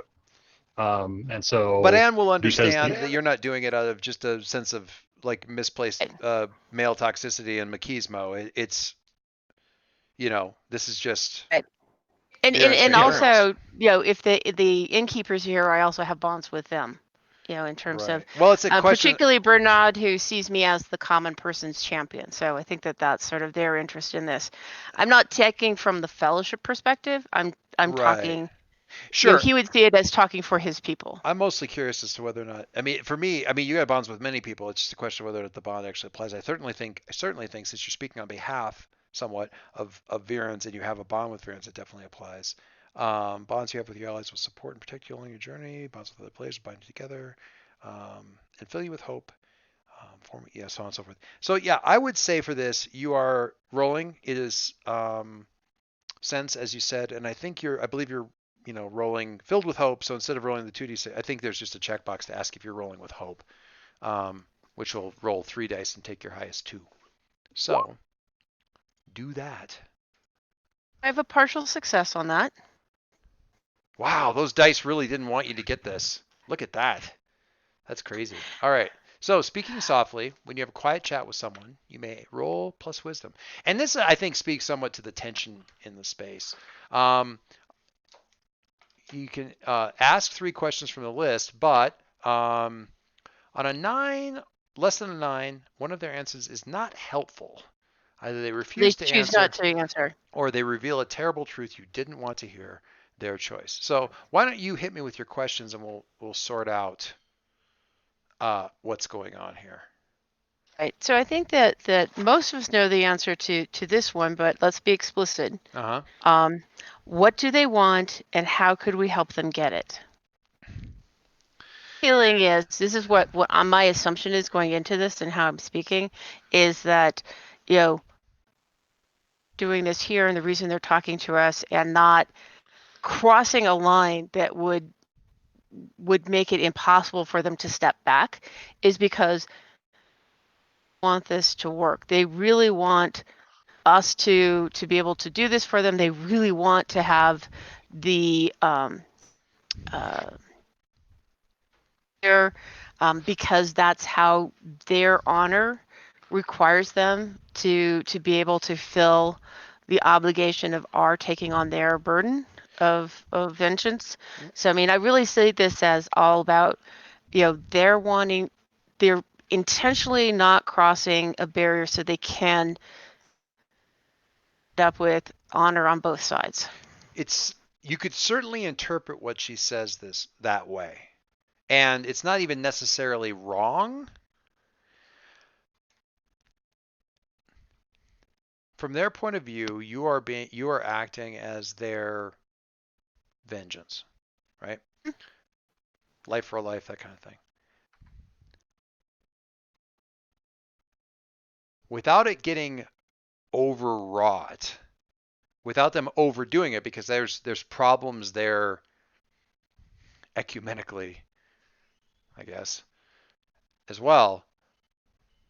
But the thing that they sacrifice, how much extra work it is for them to do whatever they're doing in exchange for this, the more they have guaranteed your success. So, and now maybe this is magical thinking. Maybe this is, this is the thing. In this world, it may be magical thinking. Doesn't mean it's not true. But the idea here is like, we have to, if we just say, you go be our vengeance, and we don't do anything for you, we're the bad juju comes to us. There's no juju. It's just weak sauce, and we must not care that much about the thing. We need to take these people in. We need to take care of them. We need to do any legitimately reasonable thing that you could ask of us in exchange for this, because that's what is going to give what you do for us power and the weight. And we will have done that. And that is our contribution to it. So for us to know that our vengeance will have our people's true spiritual weight behind it, we need to do this. And you're taking that from us, or potentially evaluating it. Potentially saying, well, you don't have to do if you want to. I have been in these conversations. It's so annoying. Like, somebody's like, I can pick up your kid and bring him back home. It's only 25 minutes out of my way both directions. And I'm like, no, it's right. I'm already up there. I'm good. And what I don't understand is that since I do X, Y, and Z for this person, they really feel like they're on the indebted side of things, and they need to level stuff out. Now that's just their own personal whatever, but like, by not accepting it, I'm putting them even more in the hole. And and that's not similar. But what's similar is the fact that I'm actually really annoying them by saying it's no problem. I'll just do it. Mm. You know. So that's You're disrespecting their sacrifice. something, or even Well, like whereas you're seeing it as just being like, polite, not imposing. it's not even so much as disrespecting the sacrifice. It's because I don't think that Viren's is or anybody has said what you're offering isn't worthwhile. It's removing the ability to make the sacrifice like that. Anyway, so that and because it's a weird little thing, but yeah, that's part of it. But the way you read it initially, this is just filling in extra gaps. It's the way you read it was not wrong. And I say that because I totally stole everything you just said and added an extra little bit to it. So there's that one question. Hit me with another one.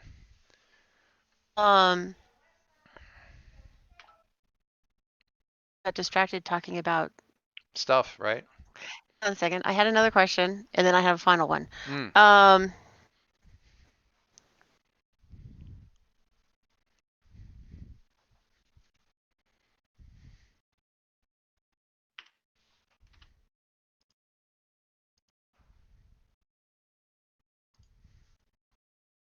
Hit 3, and the others don't really fit except for the last one, which I want to just sort of save for last. I think what I would do here a little bit is, kind of, what they call active listening. Mm-hmm. So repeating back to her, but doing it in such a way that Viren understands this is about honor, which he totally respects, right? And trying to phrase it in such a way that both Viren and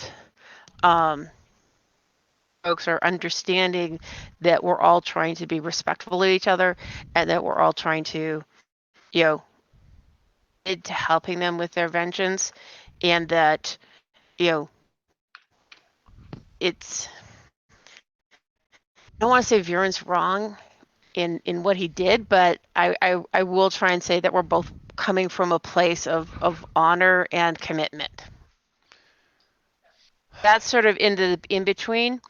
I also want to know if there's if they have any issue with us, the orcs, taking their tale of what happened and what caused it, and allowing them to bring that to more people. Not talking about the refugees. We're just talking about one of the things that Bill said, which is, your story needs to be told. Right. Is there privacy such that they don't feel that that's appropriate? No, that's not it. So, Bill, I'm going. I'm. Is this the second question or the third one? I feel like it's the second. This is the second question. Okay. All right.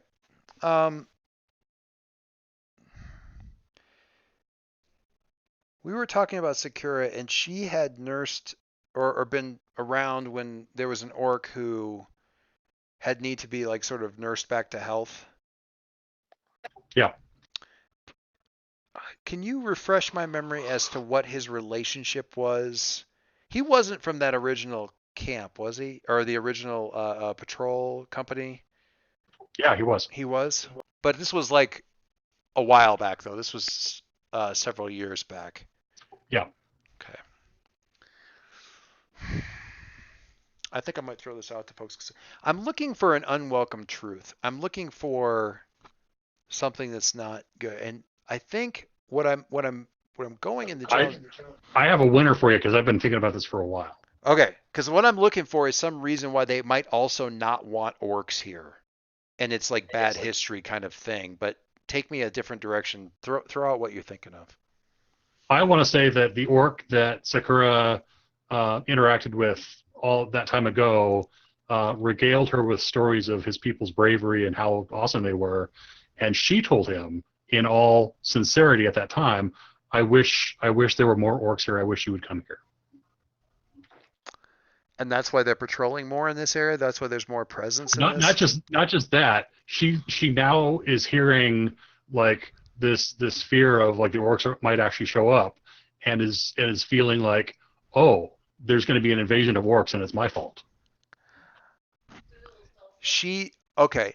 I'm gonna add on, I'm gonna addendum that, but I'm going the same direction. She's done since he left more study, thoughts, blah blah blah blah blah. Asking questions of various travelers, people that they run into, and that sort of thing. And she thinks that she may have, as a member of their tribe's leading like sort of noble family, that sort of thing, may have inadvertently invited the orcs to bring them into the Tuscan Empire. Like, given other things that she's heard, like she now it's a bit of a child's fear because she was young, but there's always been this sort of niggling thing of did I accidentally sign a peace treaty that I didn't know about kind of deal. Yeah, that's exactly what I was going for. Okay. All right. So, and a bit of a monarch's, worrying over every word they say, lest they be misinterpreted. Right. And it's never it comes and goes. It wasn't really that big of a worry. Then it kind of was, and then people keep years pass and there's more orcs around. People keep complaining about that. It's like there's just more around. It seems like they just think that they have a right to it. It's like, God, is this because of what I've said? What, did somebody invite them around here? Yeah, it's like why do they think that they have any right to be around? It's like, oh God. And then the brother's gone and now she's the heir and it's like, oh shit. Because now quite literally my word could be law and I could actually be speaking for the people. Not yet, but crap. I mean, is there a statute of limitations on this thing? Like, Shit just got super real. Yeah. So what she actually says about this is, and some of this is about how her people, I'm going to say some of this is also about how her people say these things.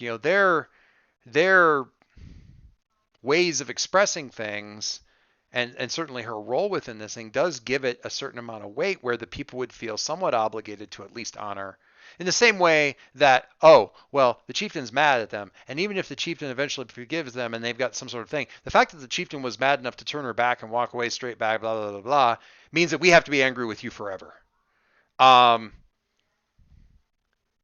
ordered not to be. And even then we're going to be, get you about it. You said, our princess said, I wish that you were here. I wish you came. I wish there were more of you around. So, well, crap. I guess we're working with you all the time now. And that has, probably not, but she imagines this terrible situation.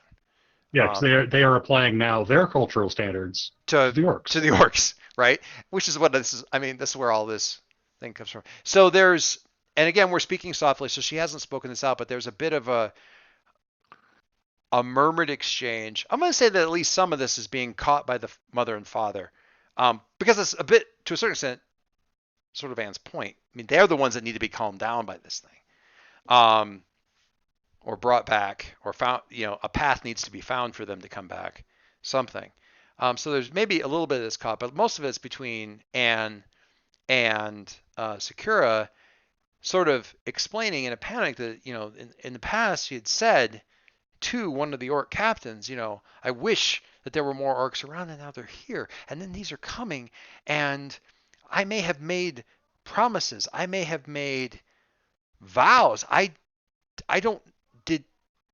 They could be coming here thinking that that we now need protection and there will be fighting because we won't, but then there's a dishonor because of this and blah, blah, blah, blah, blah, and she's, if you've ever dealt with a 15-year-old spiraling in despair because of one social misstep in, high school, you may know, but then add on to that the responsibility for an entire, neighborhood full of people, may have some idea as to what,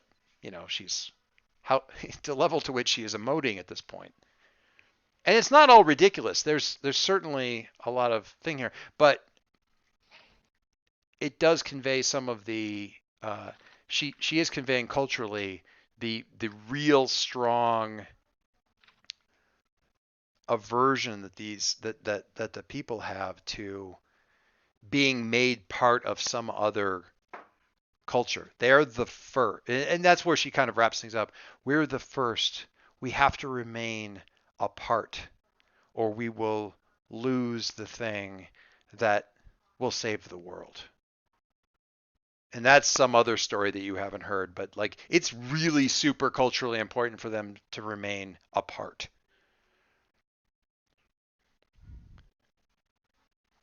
Not so much that they're the chosen people, it's just that they're, I don't know. I think there's a sense of a little bit of a canary in a coal mine kind of thing.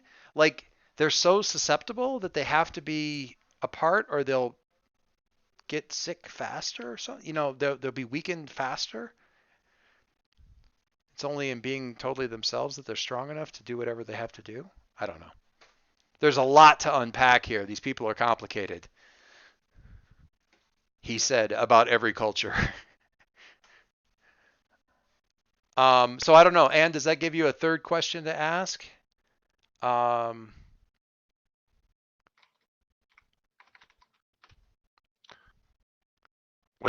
think you were going to go for the last question. What would That they is have correct. what would they have us do next? I mean, in my interpretation of this is, okay, how do we make sure this, how do we make this right?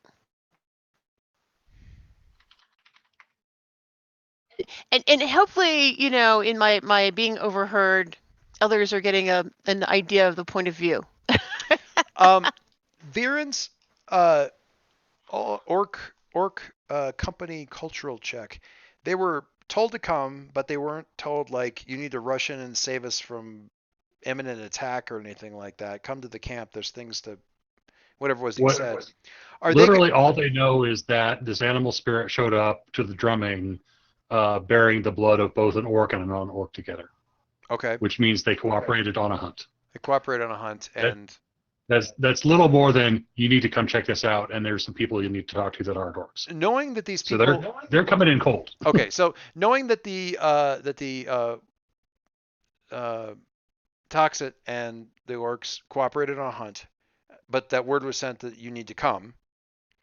Would they wait until daylight to come into a camp, or would they ride in? They would wait. They would wait. Okay, that's what. In fact, that was my. they would probably have like a lit campfire up in some high place just to signal their Like we are their here. presence. Yeah. We don't know how competent your scouts are, so we're going to make sure that we're spotted coming in. Okay. All right. Then what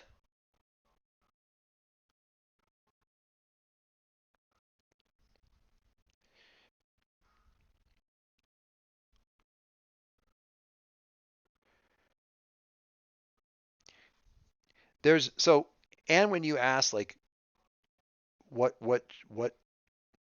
needs what how would you word it? Like in one like line, like do you say like what do we need to do? What do you need us to do? What should happen next? What should I we think tell I them? have the answer. Well, and I've got a good. I'm just curious. I want to frame it in the way that you ask, because I would like Secura to say, speak as a leader to the Nice. cave. You know what I mean? She's the heir. I want her to be the Give her an heir. opportunity. Yeah. Yep. I just So want I to know think I like. would wrap it up with where I started, Hmm, which is, you know, again, reiterating that we, you know, speak for myself. I'm speaking about them. You know, they mean no disrespect of you and your people. I think that we all want, and I think that, you know, I think that they are the right heroes to seek your vengeance. I also think that you are the right people to care for these refugees. Your and support of them is already very apparent. And as I say that, I'm looking over at the innkeepers and sort of engaging them to give the approving nod of agreement or something like that. Okay. So that I don't think I'm misspeaking there. It seems like, in some ways, from what I was reading from yesterday or last week, that they kind of view having the refugees here as a good thing, not just because of the obligation, but because it gives them something to focus on That isn't, yeah, rather their than the their horrible disaster of a Hmm? current history. Okay.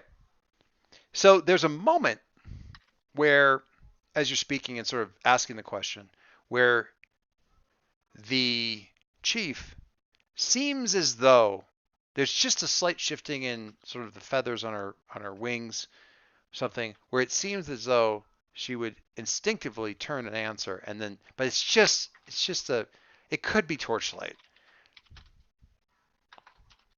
and settles back and keeps the back turned and straight. You're not even entirely sure you saw it, were it not for the fact that Sakura's reaction, clearly that there was something there that she did see. And it's very clearly like, I would speak, but I will not, cannot. And they it honorably must, cannot. yeah, it must be, she realizes it must be her. So she steps up, or she stands up fully. The Macqul Taxat, the Macqul Taxat must remain the one people. I can't remember what Macqul Taxat originally meant, but it means something like that. Of course it does. Must remain one people. We have a duty, and it is our honor to care for those who came to us. And we must retain that. We respect the honor of the orcs who will protect those that they feel need protection, like those from Red Valley. But that duty has been taken on by others. It is not needed. And this space belongs to the Taxat and those we have taken in to be part of the tribe. Those who are not part of the tribe should not come into this space. And she's gesturing in such a way as to, sort of encompass the camp. But our story should go out. The people should remember that we will help the younger tribes. The world should remember. The world should remember that we will help the younger tribes. The world should remember the story of the first flyer, and that the corruptor envies that and lacks that. The story should go out. The story can go out. And in this, she seems very uncomfortable with it for a second, but sort of steels herself to make it a statement. You will take us to your people. We will entertain their visit at the edges of their camp. And you will tell them the story that they may then take it back to their people. And she makes it sort of a command to, not a vassal, but, willing ally kind of thing, as royalty kind of deal, which she's clearly not super comfortable with, but just bites down and does it. Because that's what's required in this spot, right? And she's addressing this to Virens, basically. We will do this when the sun rises tomorrow. We will go to their camp and bear witness as you share the story and send them back. And we will take care of those that are now ours to take care of. But they will leave, and you will leave as allies of the one people, of the people of the air, not the one people, the people of the air.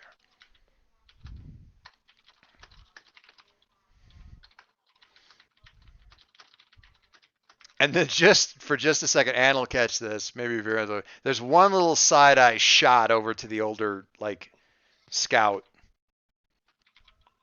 and he is studiously unreadable. Just fixed on a point on the floor. I'm not looking, because it's like watching your it's like watching your goofball niece speak to the UN. It's just weird. And I'm not going to ruin it for her, but at the same time, if I look at her straight, I'm going to snort. So, yeah. I'm not catching I'm catching that you're talking, Margie. I can't hear what you're saying. Are you on mute?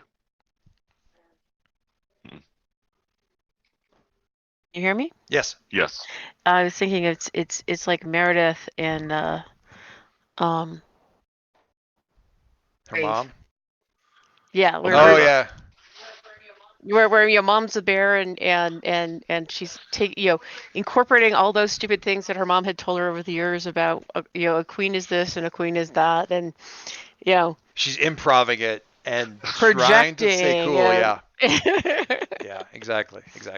All right, so if you don't mind, we'll just jump right to that morning thing.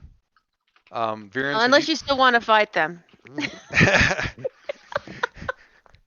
Does Anne say that? Are we good unless you still want to fight them? Because that would be an awesome Anne thing to say. No, go ahead, say it. Yeah. Unless you still think we need to fight. No, there should be no need. Right. So Bill, would you walk us into what the approach to the camp, what their camp is going to look? Because they're probably going to. I mean, I'm assuming they pick up pretty quickly that there's a.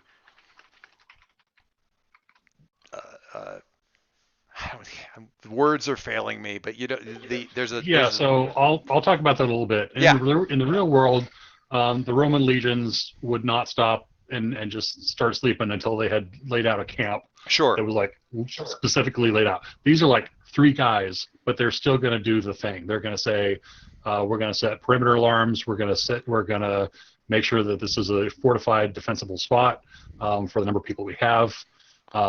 We are going to take every logical precaution that we would take, assuming that we're in enemy territory, which we always are. So they're probably going to be on a high place. There's probably going to be 2 approaches.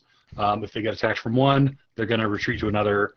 So whatever kind of territory is around here, I'm assuming still cliffs and valleys and things like that. It's a good rocky outcrop on the top of a hill kind of a thing. So yeah, so this is probably a familiar spot to the people, somewhere that they have that they glide from where they're hunting or scouting, and they're like, oh yeah, it's up on Rock 37. We know which one it is. Right. There's a fire burning up there. Right. And so what'll happen is that there is indeed a fire burning. There's smoke coming off it. The orcs are not being subtle about this at all. There's three guys with spears. They have seen these people coming. They have seen the party on the way. They're just waiting and passively for whatever's going to happen. Okay. And they're not certainly. I mean, so they definitely didn't send diplomats. It doesn't even seem like that would be a role that exists solely to be a thing. I will say that there's a 4th individual here whose job is not to be part of this camp. If these 3 get slaughtered, their job is to go back and report on that. Okay. But yeah, these folks are here to fight, to listen, to do whatever it is that they need to do. They are basically agents of their clan. Okay. They're not here to be diplomatic. They're just here to talk. Okay. Gather up. Yeah. Okay. Are they? I was going to ask is one of them sort of the spirit talker type of person, that kind of deal, but it's really sort of all of them in the right circumstances. Yeah, there would probably not be a specialist drummer here. These would be hunters and warriors. Okay. All right. Fair enough. So yeah, they wait.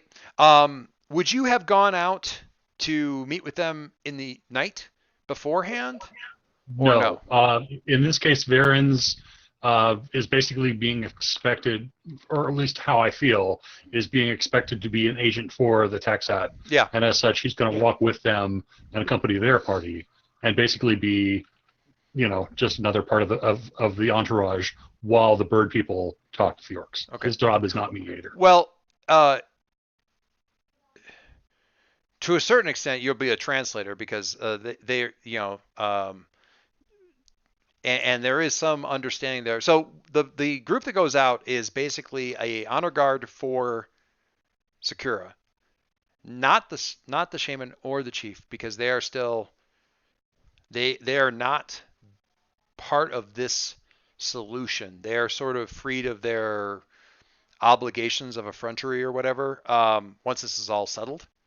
And these guys are, declared allies but sent on their way. Deal. So Sakura goes. She's got her people with her, probably, half dozen, whatever, 10. And then you guys, which is a bit of a motley honor guard, but is what it is. But as she goes, or before they depart, getting ready to walk up the hill, not very far away, she says, "We would have you speak on our behalf, explain that the people of Red Valley, what has happened at Red Valley, tell the story of Red Valley, explain that we will take care of these refugees, that they are our responsibility, explain our loss and how it is tied to your loss, and that is also part of our obligation to you and you to us, and ask them to carry this information back and let it be known that there is evil in the world and that the Taxat are aligned against it, as always. Spread that word." Now, how much, I don't know. Virens has to, this is one more kind of couple of drops in the bucket of getting the Toskans to actually acknowledge that there's something, out there as far as that goes. But that's the word that she's asked to, be said. So we don't need to, we can kind of summarize a lot of this because it can be said and be done, really, as far as any of that goes. But she's actually asked you to do most of the talking because, as you say, you're sort of acting as the go-between. Not mediator is the wrong word, really, but just the voice of the Taxat to the orcs. Yeah, Varians will do exactly that. There is, as you're beginning to walk, and she's walking alongside you, and as you're outside of the camp, and as you're going up the thing, to be honest, I just don't want, how does she put it?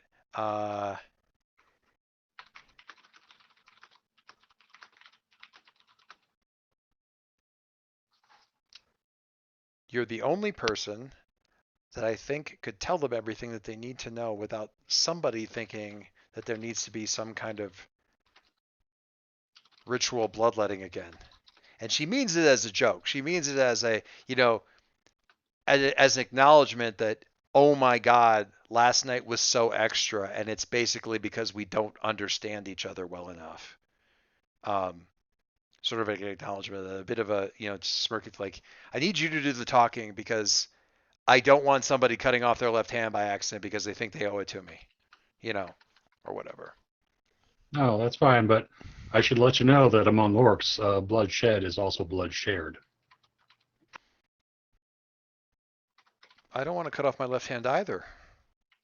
Don't cut off your left hand. It's meant as a joke. It's meant to lighten the mood. She feels a lot better. You can see her mood lightening. Varens is being light about it too. Yes. Like, well, don't do that then. Yeah. She definitely feels as though things are lightening up as they go. Do you know any of these folks? Any of the three or four, I guess, that were sent? Varens would not. Okay. These are probably from a different clan. They take everything that you say pretty straightforward. They get that there's certainly some importance to it. They may not attach the same importance, just because it's one tribe and they're representatives of, Toscan Empire. It's a great big thing. But they definitely take that there's some important weight to it. The stories will be brought back, recounted as much as possible, word for word, as far as what happened. Certainly, the information about Red Valley is important. The fact that Red Valley was brought low, is hugely important. Do you say that it was an act of the forces of the corruptor or anything of that nature? That's part of the story. So Okay. yeah. Okay. So there's the orcish equivalent of raised eyebrows at that. Certainly. Although they also take note of the fact you're traveling with a harbinger. Certainly have a motley crew. A win certainly draws attention. Is noteworthy. All that kind of thing.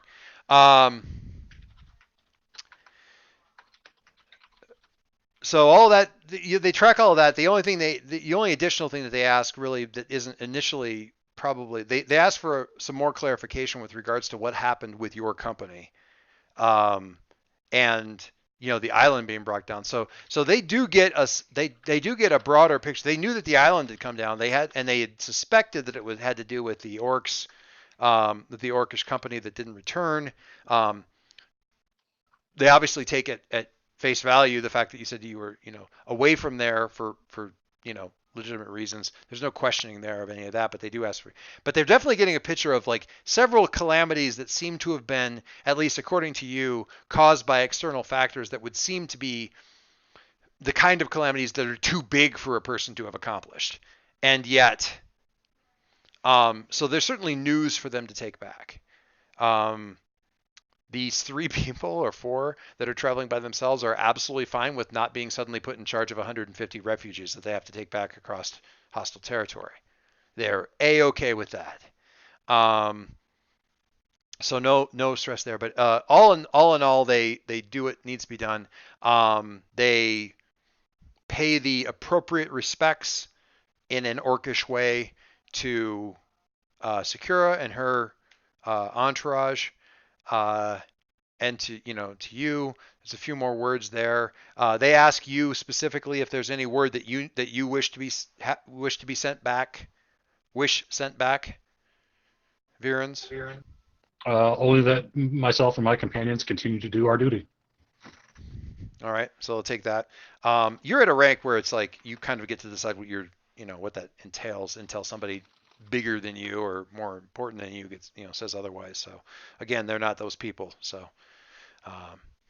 that's all fine too. And yeah, really, it's early in the morning. They've met. They probably already eaten before you came up there. So it's really up to them they're going to break camp and move because they can get a lot of distance done before the day is up, and there's not much reason for them to sit around. So they're ready to travel. I mean, they're already breaking camp and will be traveling by the time you're back in camp and everything's been explained to the chief and the shaman. So sounds good to me. Okay, do we have? I'm gonna lead back. I think I owe you guys some fellowship maneuvers and stuff like that, but we're gonna come back to that at the end here because I do want to move things along, and we haven't done a few. Some people haven't done anything. I know James didn't want to do anything, but Dave made no such claims, and I haven't done boo with Carabas yet, except for his downtime. I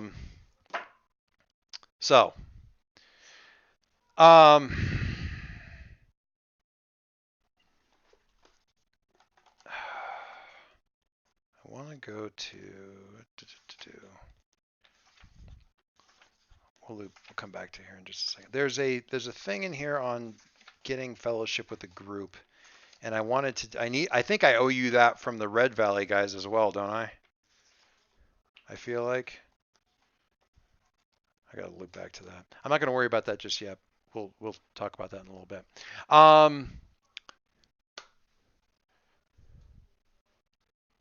This ran longer than I was expecting, but I do want to get you guys quite a long ways to Chains Crossing so that we can be there for next session. There are two ways we can do this. I had prepped for one of them, and I'm still kind of inclined to do that. But if we want, we can do the trip as just a straightforward long journey where we all kind of take a turn, narrate some stuff, and move along to Chains Crossing. What I've done instead, as an alternative to that, is work out I guess it's kind of a set piece, but it's a set piece worth of travel to get to Chains Crossing that has some challenges sort of built into it, and we sort of do that. And it's got some pieces and parts to it. And I thought we might do that rather than the long journey because we already did a long journey pretty recently, and I thought we could do it instead something that's more of a challenge kind of a thing. How does that sound? What would people prefer? Sort of a narrative thing, and let's just get to the city, or more of a series of challenges kind of deal? It's a set series of challenges. I'm fine either way. I'll give you a bit more detail so you can kind of settle on this. Chains Crossing lies in a mountain range. We've already done the long journey, so you're kind of familiar with how the mechanic works. We kind of pass it around. Everybody sort of, here's the first challenge. I pick Carabas to describe how this is overcome, and we kind of go around, and when it's done, we're done. The Overlord gets a turn, et cetera, and so forth. The alternative, and I will show this to everyone, is this thing called this challenge. I think there's a specific phrase for it in the book. I can't remember what it is, but it's basically a challenge in the form of the mountain passes, getting through the thing, where it's essentially a thing to be defeated, where it has mountain passes is not actually a thing, so I'm going to unbold that. It's like any, I say bad guy. It's like any opponent or anything like that in the game where it has a certain number of attributes that are defeated by doing damage to them. It's just that it's done in a very specific way. So there's narrow passes to get through where basically at some point in time everybody's got to either get away from or overcome bits and pieces of getting through the mountain passes. At some point in time, the Overlord damages the stat the creatures above, and that introduces a bunch of hungry critters that that inhabit the passes and are effectively unavoidable, and deal with that. And then the long road, which is just saying the long road stat is damaged once the group has filled their belly for the third time, during the travel. And that's the whole thing is just kind of rolled together as this thing that we get through with us looking through all the challenges. It'll take more time, but there's more gamey stuff going on. I don't know. It's up to you guys. If we do that, I may not start it right now, but we would start right away with it next time. For purposes of getting familiar with the mechanics, I would like to see how the mountain passes go. Okay. I would kind of agree with that. I think that's really cool. Sure. I'm actually thinking, so we might get done a little bit early tonight, and that's okay. So what I'm actually thinking I might do is do like start us in media res next time with the creatures above thing, and that's in the middle of the trip with us dealing with that, and then we kind of go back to some of the narrow passes, some of the initial challenges and stuff like that, the first meal, the bits that led up to the animal, to the the creature thing, and then finish things up. And once we're done, we're at Chains Crossing.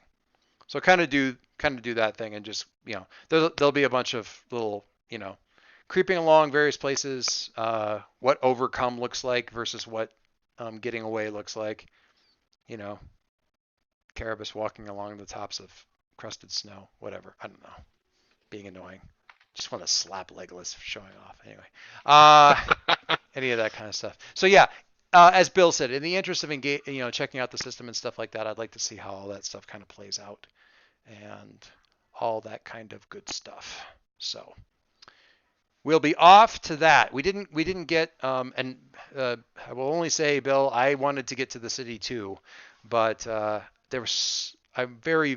I'm at the same time very, very happy with everything that happened with the tribe today. So with the people of the air. So it's a vicious trade-off. Were we capable of doing 4-hour sessions? We would have got there, but alas and alack. All right, so let's look since I've created having a minute. I need to find the thing where it talks about fellowship stuff with forming fellowships with different peoples. I thought there was an index in this. Is there not an index in this? I thought there was. I guess I'm wrong. Not to say that I know which page it is, but I'm pretty sure it's around page 186. Hi, Mike. Hey, Mike. 186.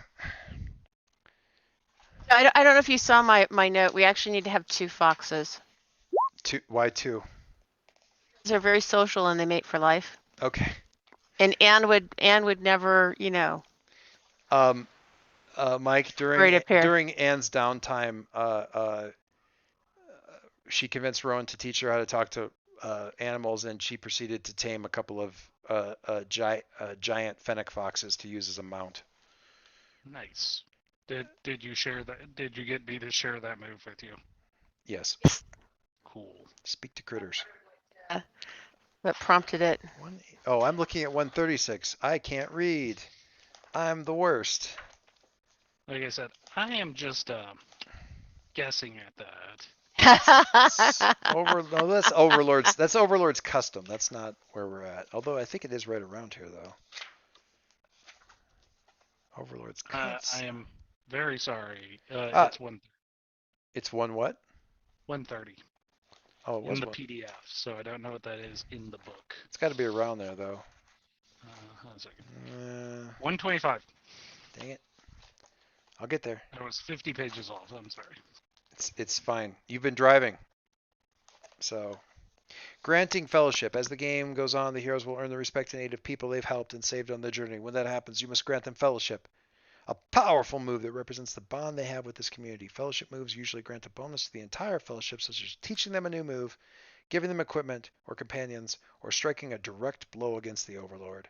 When they have earned fellowship, the Overlord picks 3 moves from any list below. You can offer any 3 moves you like. Just because a move is named Elven Hospitality doesn't mean it needs to be granted by an Elven community. The 3 moves offered need to fit the community offering the moves, but you can rename the moves as you see fit. If none of the fellowship options feel appropriate, you may write new fellowship moves to offer them instead. Try to keep any moves you write on roughly the same level as the existing ones, etc., etc., so forth. All right.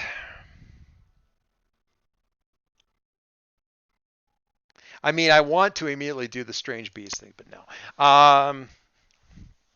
Well.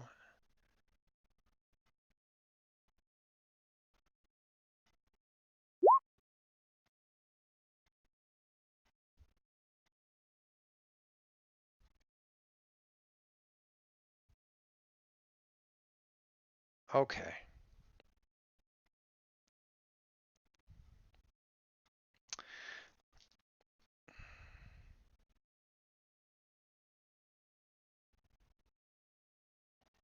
I think I'm reading this right, so I'm going to throw this out here. So I need to talk about the Red Valley one. One of the ones that I'm offering are allies of my people.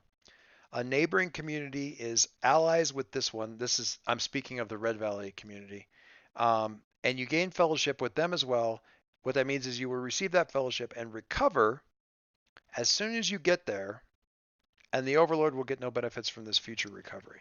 So what I'm picturing there is that there is not the whole city, but there is a community within Chains Crossing that has a strong bond with Red Valley, and when you arrive, those people will take you in, and you'll be able to recover basically for free, and basically they will be, get the benefits of coming to a community that you have fellowship with within that group. Again, not the whole city, because the city by definition is really am I misusing balkanized? I don't feel like I am. It's a very disparate fractal kind of society, but or location, but there's a group there that would be your friends.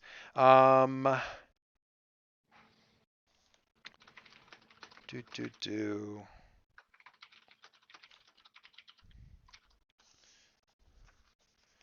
Bountiful harvest. Each member of the fellowship is given food 4 uses. That sounds fine for that Red Valley folks. And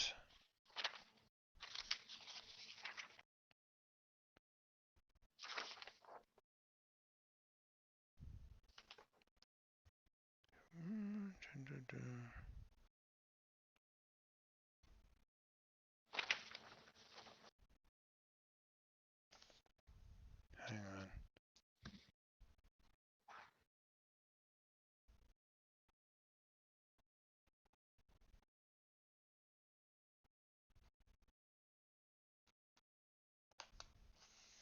uh,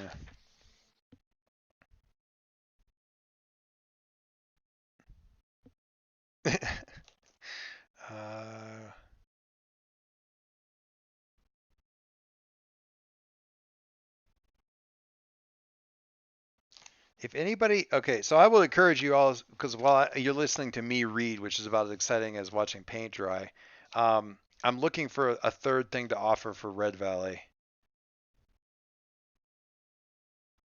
And I'm just flipping through and seeing what other one would look. What was the second thing? The first one was the It was allies of my people. Allies of My People, Bountiful Harvest, which is them sending food with you. That's right. And I had already forgotten about that. yeah, that's not super exciting, but it is totally appropriate.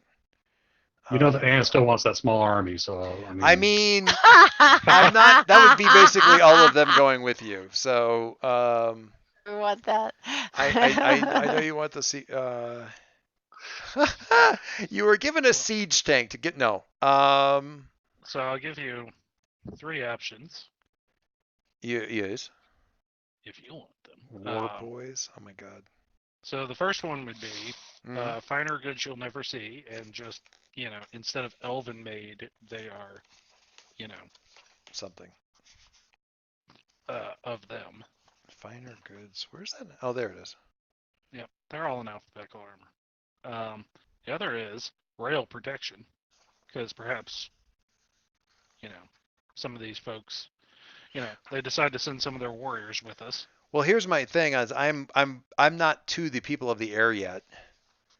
Oh. This is the Red Valley one that I didn't do last time.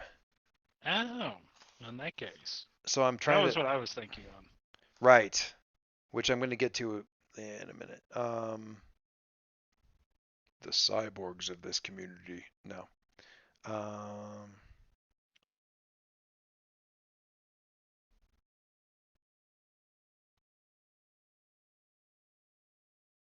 we did talk about artificial limbs, so let's.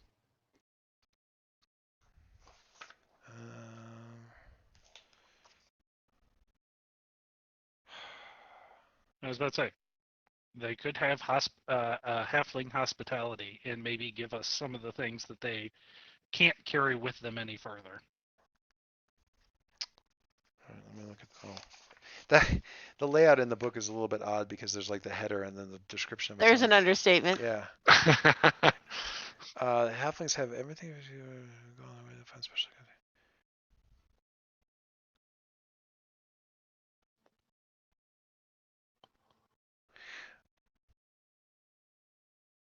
Okay, I mean, I'm actually fine with that. So basically this hospital, like, each player chooses another option from any one of their gear lists and adds that to their gear as something that the Red Valley people had and send along with you. basically. I'm sorry, you're cutting badly in and out there. Oh, really? Sorry. No, it's fine. Basically, using halfling hospitality would be it would let you each take an additional option from any one of your character's gear lists and add that to your gear as something that the Red Valley people had, like sort of produced from what they brought with them. So the options are for the Red Valley people, the Allies of My People thing, which means you've got some friends waiting for you at Chains Crossing. They'll send you with a bunch of extra food, or they'll send you with another item off your gear list as like a new piece of gear that will refresh and stuff. I got to say the gear list thing sounds really exciting to me. So That sounds kind Yeah, of fun. me Yeah. too. Yeah, I love the idea of them like pulling stuff out of like stashes and off of chests and. And the great thing there is that one of my gear is extra food, so Could just have that anyway. Yeah. So yeah, we can absolutely go with that's essentially using halfling hospitality. While you are picking out your gear, I will scan for a couple of things here that we could do for the people of the air.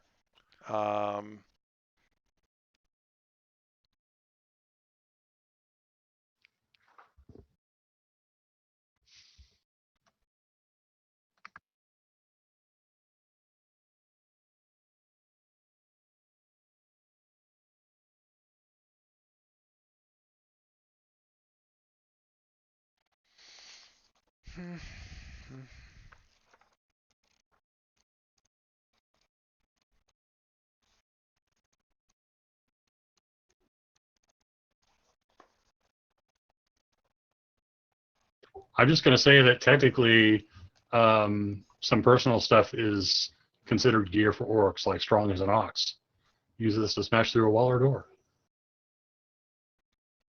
If it's on the gear list, it's on the gear list. So, Yeah, like all my curse difficulties and things it makes easy are technically part of my gear. I mean, I don't think you're going to walk out of them saying thank you by giving you another curse. So. I was about to say, figure out a fun way to justify it. Yeah.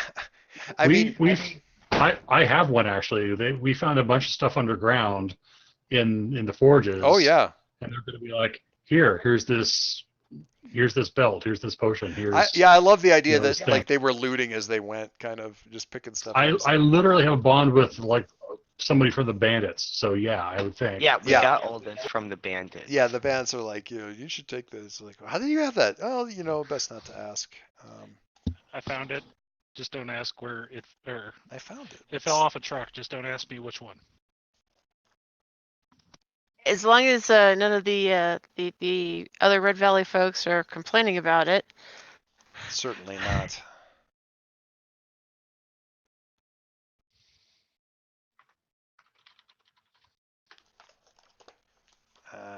God bless it. By the way, Joyce, I have all sorts of wonderful fennec behavior that will be beautiful for adding some commentary color. And color. Yes. For example, they're mostly nocturnal. Oh my god. Gray, and they're very active. They're either moving or they're asleep. I swear, if they mess with my ferret, things Look at the picture back in with the picture in the mouse. And with the mouse in their mouth, yeah. The baby. Actually, they have the picture below. There it is. Zerda and Yost.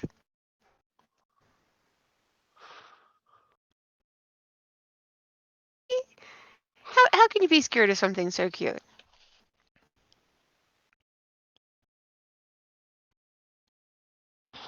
Because its ears are the size of my body. So wait, yeah, we need to figure out. Yeah, they're from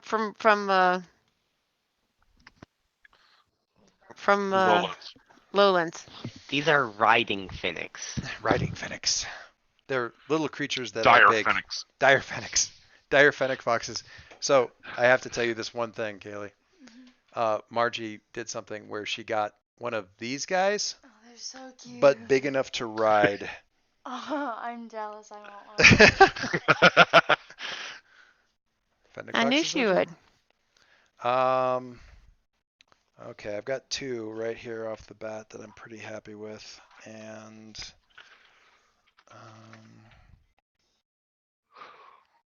I have to do some math to translate.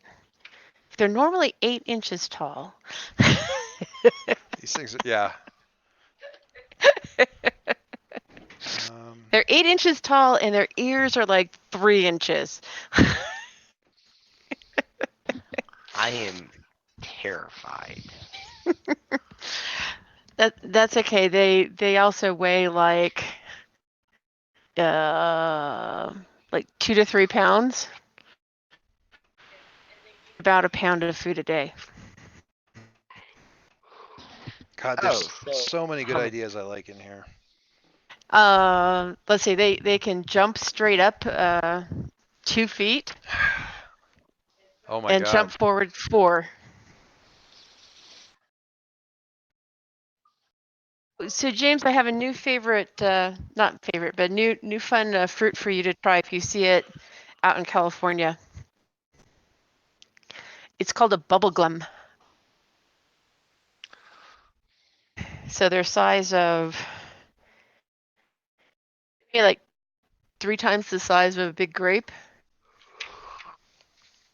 You can pop one in your mouth, and they have like skin, and then the inside is really sweet and juicy, and tastes a little bit like bubble gum. All right. Okay. The people of the air.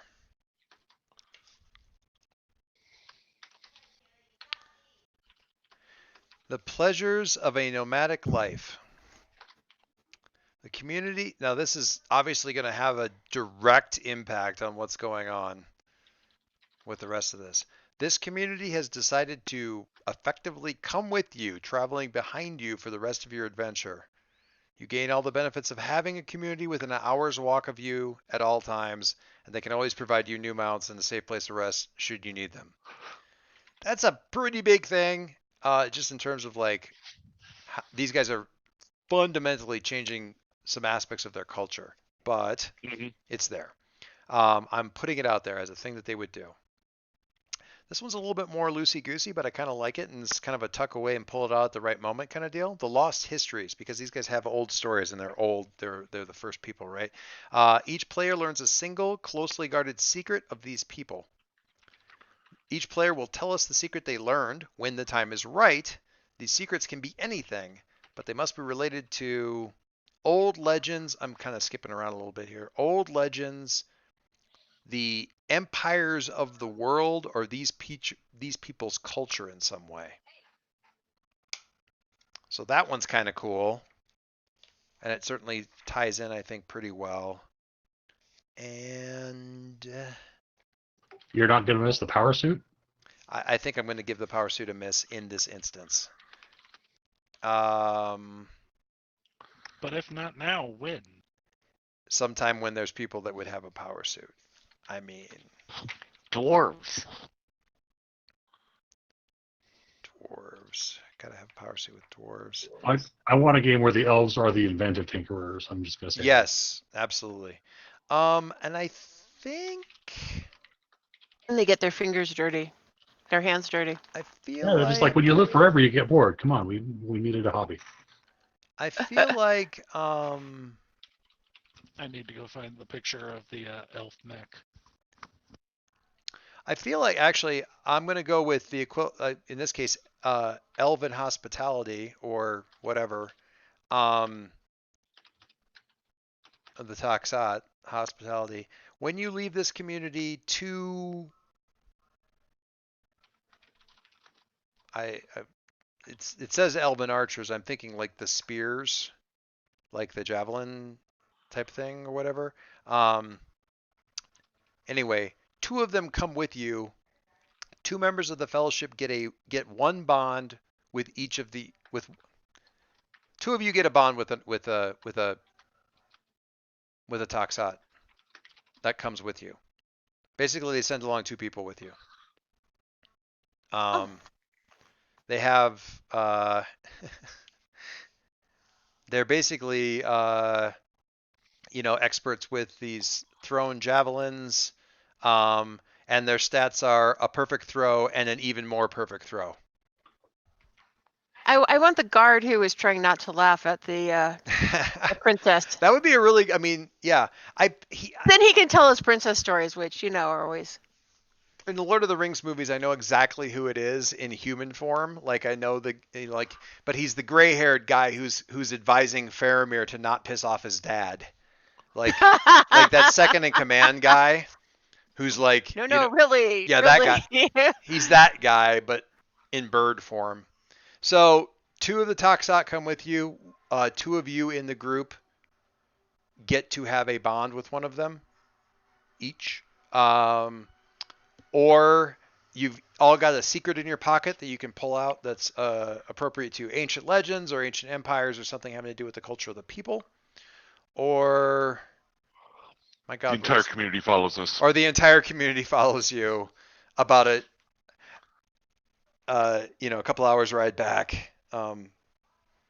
Feels a little weird, but I'm just like, if that's how we want things to go, then that's how we want things to go. I'm throwing it out there because I don't know when I'm ever going to have that opportunity again. So these guys are actually nomadic. It seems stupid not to put it out there. I will say that just for the ongoing role-playing, it would be really interesting to have Pleasures of the Nomadic Life. But if people weren't on board with that, it feels just from the narration today that Lost Histories might be a little more appropriate because they were telling us a lot of stories about like, hey, we were always here, we saw all this stuff. Yeah, that's true. So that's my feeling. But just in terms of like what it would buy us in terms of interactions and fun, I feel like the Pleasure of the Nomadic Life is a winner. There's a lot of good there. You get a piece of that by having a couple of them with you, which is nice.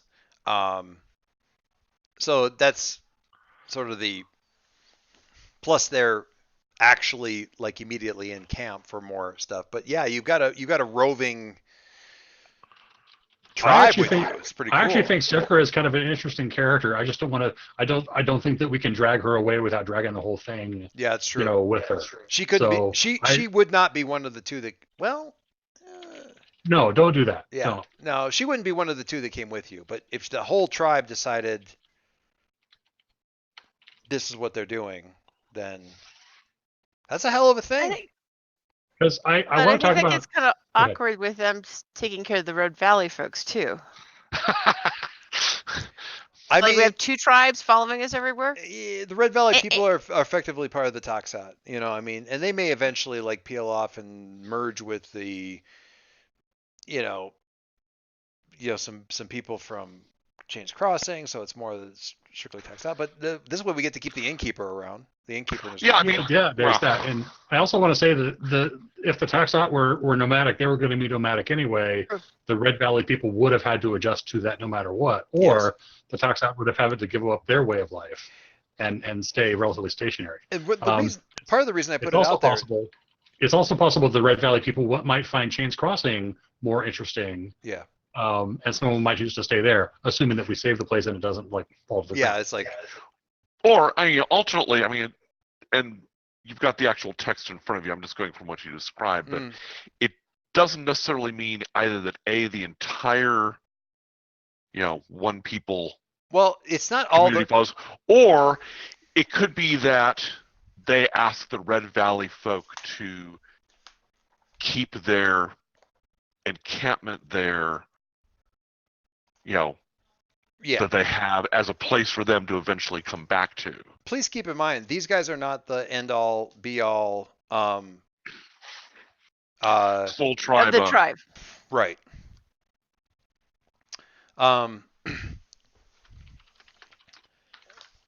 Look at more people to make friends with. I love it. Yeah. It's almost like giving Anne her small army. I'm gonna have fun with my 2 pet monsters and part of now. Yeah, the part of the reason that I put it out there is because They would be traveling, generally speaking, along the orbit of, I say orbit, but you know what I mean, the flow of the island. The island's gone. They need a direction. They need where they're going to go next. They need their next move. Um, if the people are aligning themselves against whatever evil you guys are facing, then they be. It's not like they're like moving in a little clump behind you kind of thing. I mean, they're ranging about. Their route is chosen by the. There's some point at which maybe they settle or you tell them to or something like that. I don't know. It's a lot. Obviously, it's a big thing. It's not the kind of thing that you would necessarily run into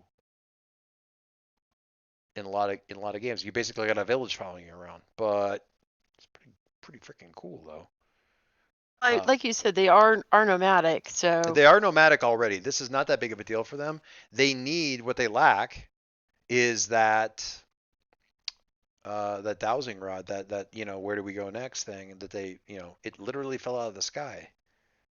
And I also want to point out that we have here is probably like the last good aligned harbinger and probably the best chance at finding another suitable island. Yeah. They'll just take Chains Crossing once Ursula has destroyed all the people on it. You save the island, but don't save the people, and they'll just put their eggs on Chains Crossing from now on. Anyway, so many ways this could shake out. So there's that. What do we think? Or do we want to put a pin in that and think about it for next time?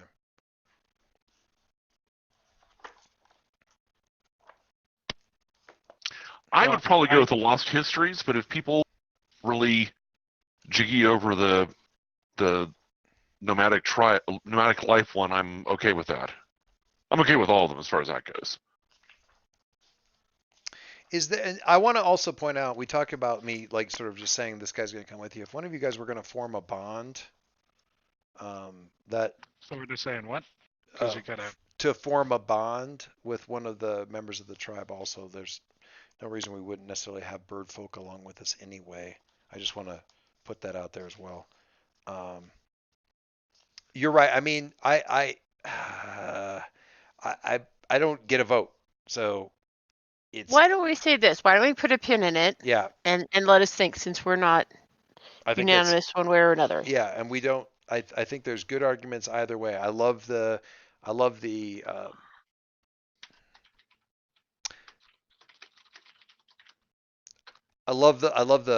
lore thing. I 100% recognize the good argument that Bill's got there because we've established a lot of cool NPCs and it seems a shame to not have them around. So there's that as well. So let's jump because we're getting late. We're getting very late. End of session. Did we save or protect a community in need? I don't think so. Saved our own butt. Well, we already did the Red Valley one. That's already they're out of the way.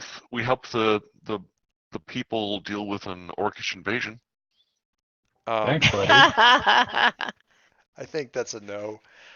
Did we strike a blow against the Overlord and the minions? No. Did we learn more about the world and its people? Again, absolutely yes. All right.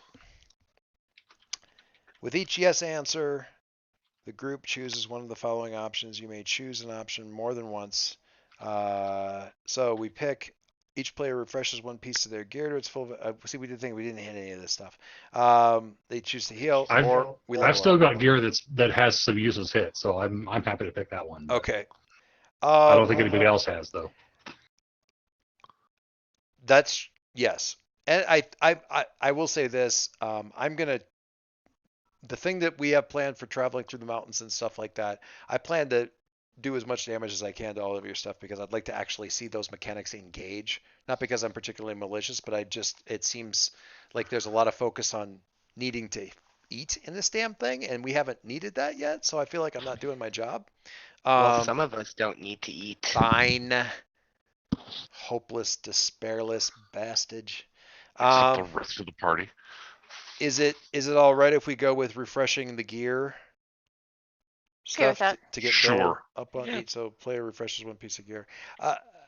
Yeah, I wish there were a few more level up options because it does seem like, and again, this is somewhat a pacing thing, but even with just the one yes, we do end up going, well, crap, we haven't even used the thing that we picked with our last level up, and um, we're leveling up again. Seems a little weird, but it is what it is.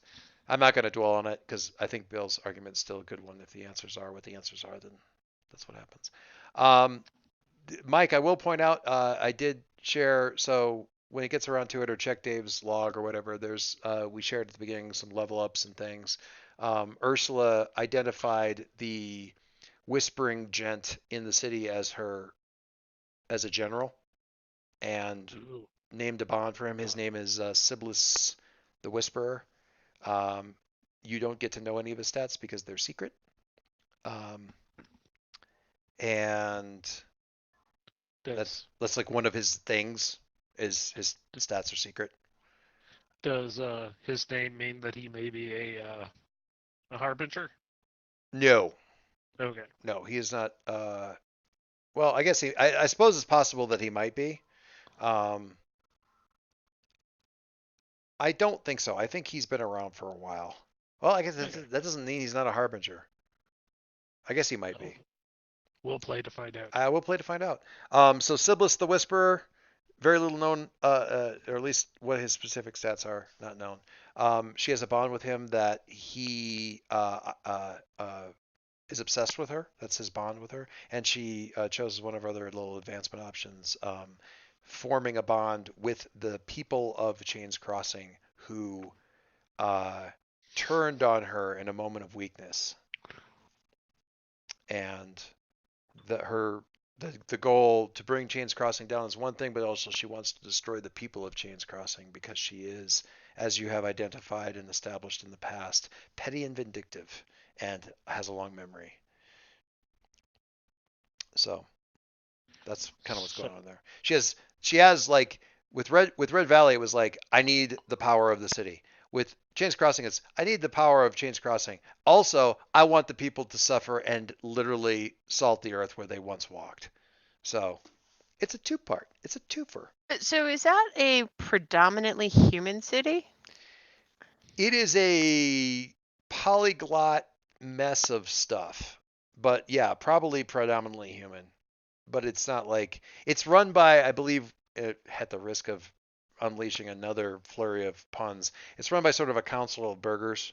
So it's kind of it's various traders and stuff. It's meant to be sort of a Casablanca, a just a trading The hub Nazis?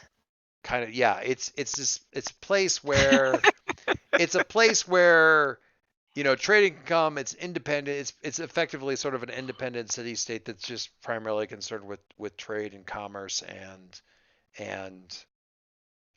being away from other people that tell you what to do, kind of thing. So, sure, sounds human.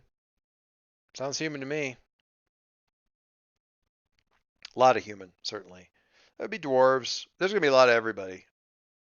This city is, because of its nature, is also going to attract fairy creatures. Um, Probably the random person of the air that just left a tribe and didn't ever come back, as we established that happens sometimes too. Um, so yeah, lots of stuff. oh, Yes. by the way, Hmm. I just wanted to bring this up because I was gonna bring. I just wanted to say this when it came to our options for the fellowship Hmm. move that we picked. Um, so we have three options. Yes. One of those options fundamentally changes the dynamic of the game. Which one's that? The fault, the The people following you. Yeah. yeah, that is that a bad thing? I don't think it's a bad thing. I Well, certainly. no. Is that a bad thing? That's for everybody to decide on whether or not they want that fundamental change to the dynamic. Yeah.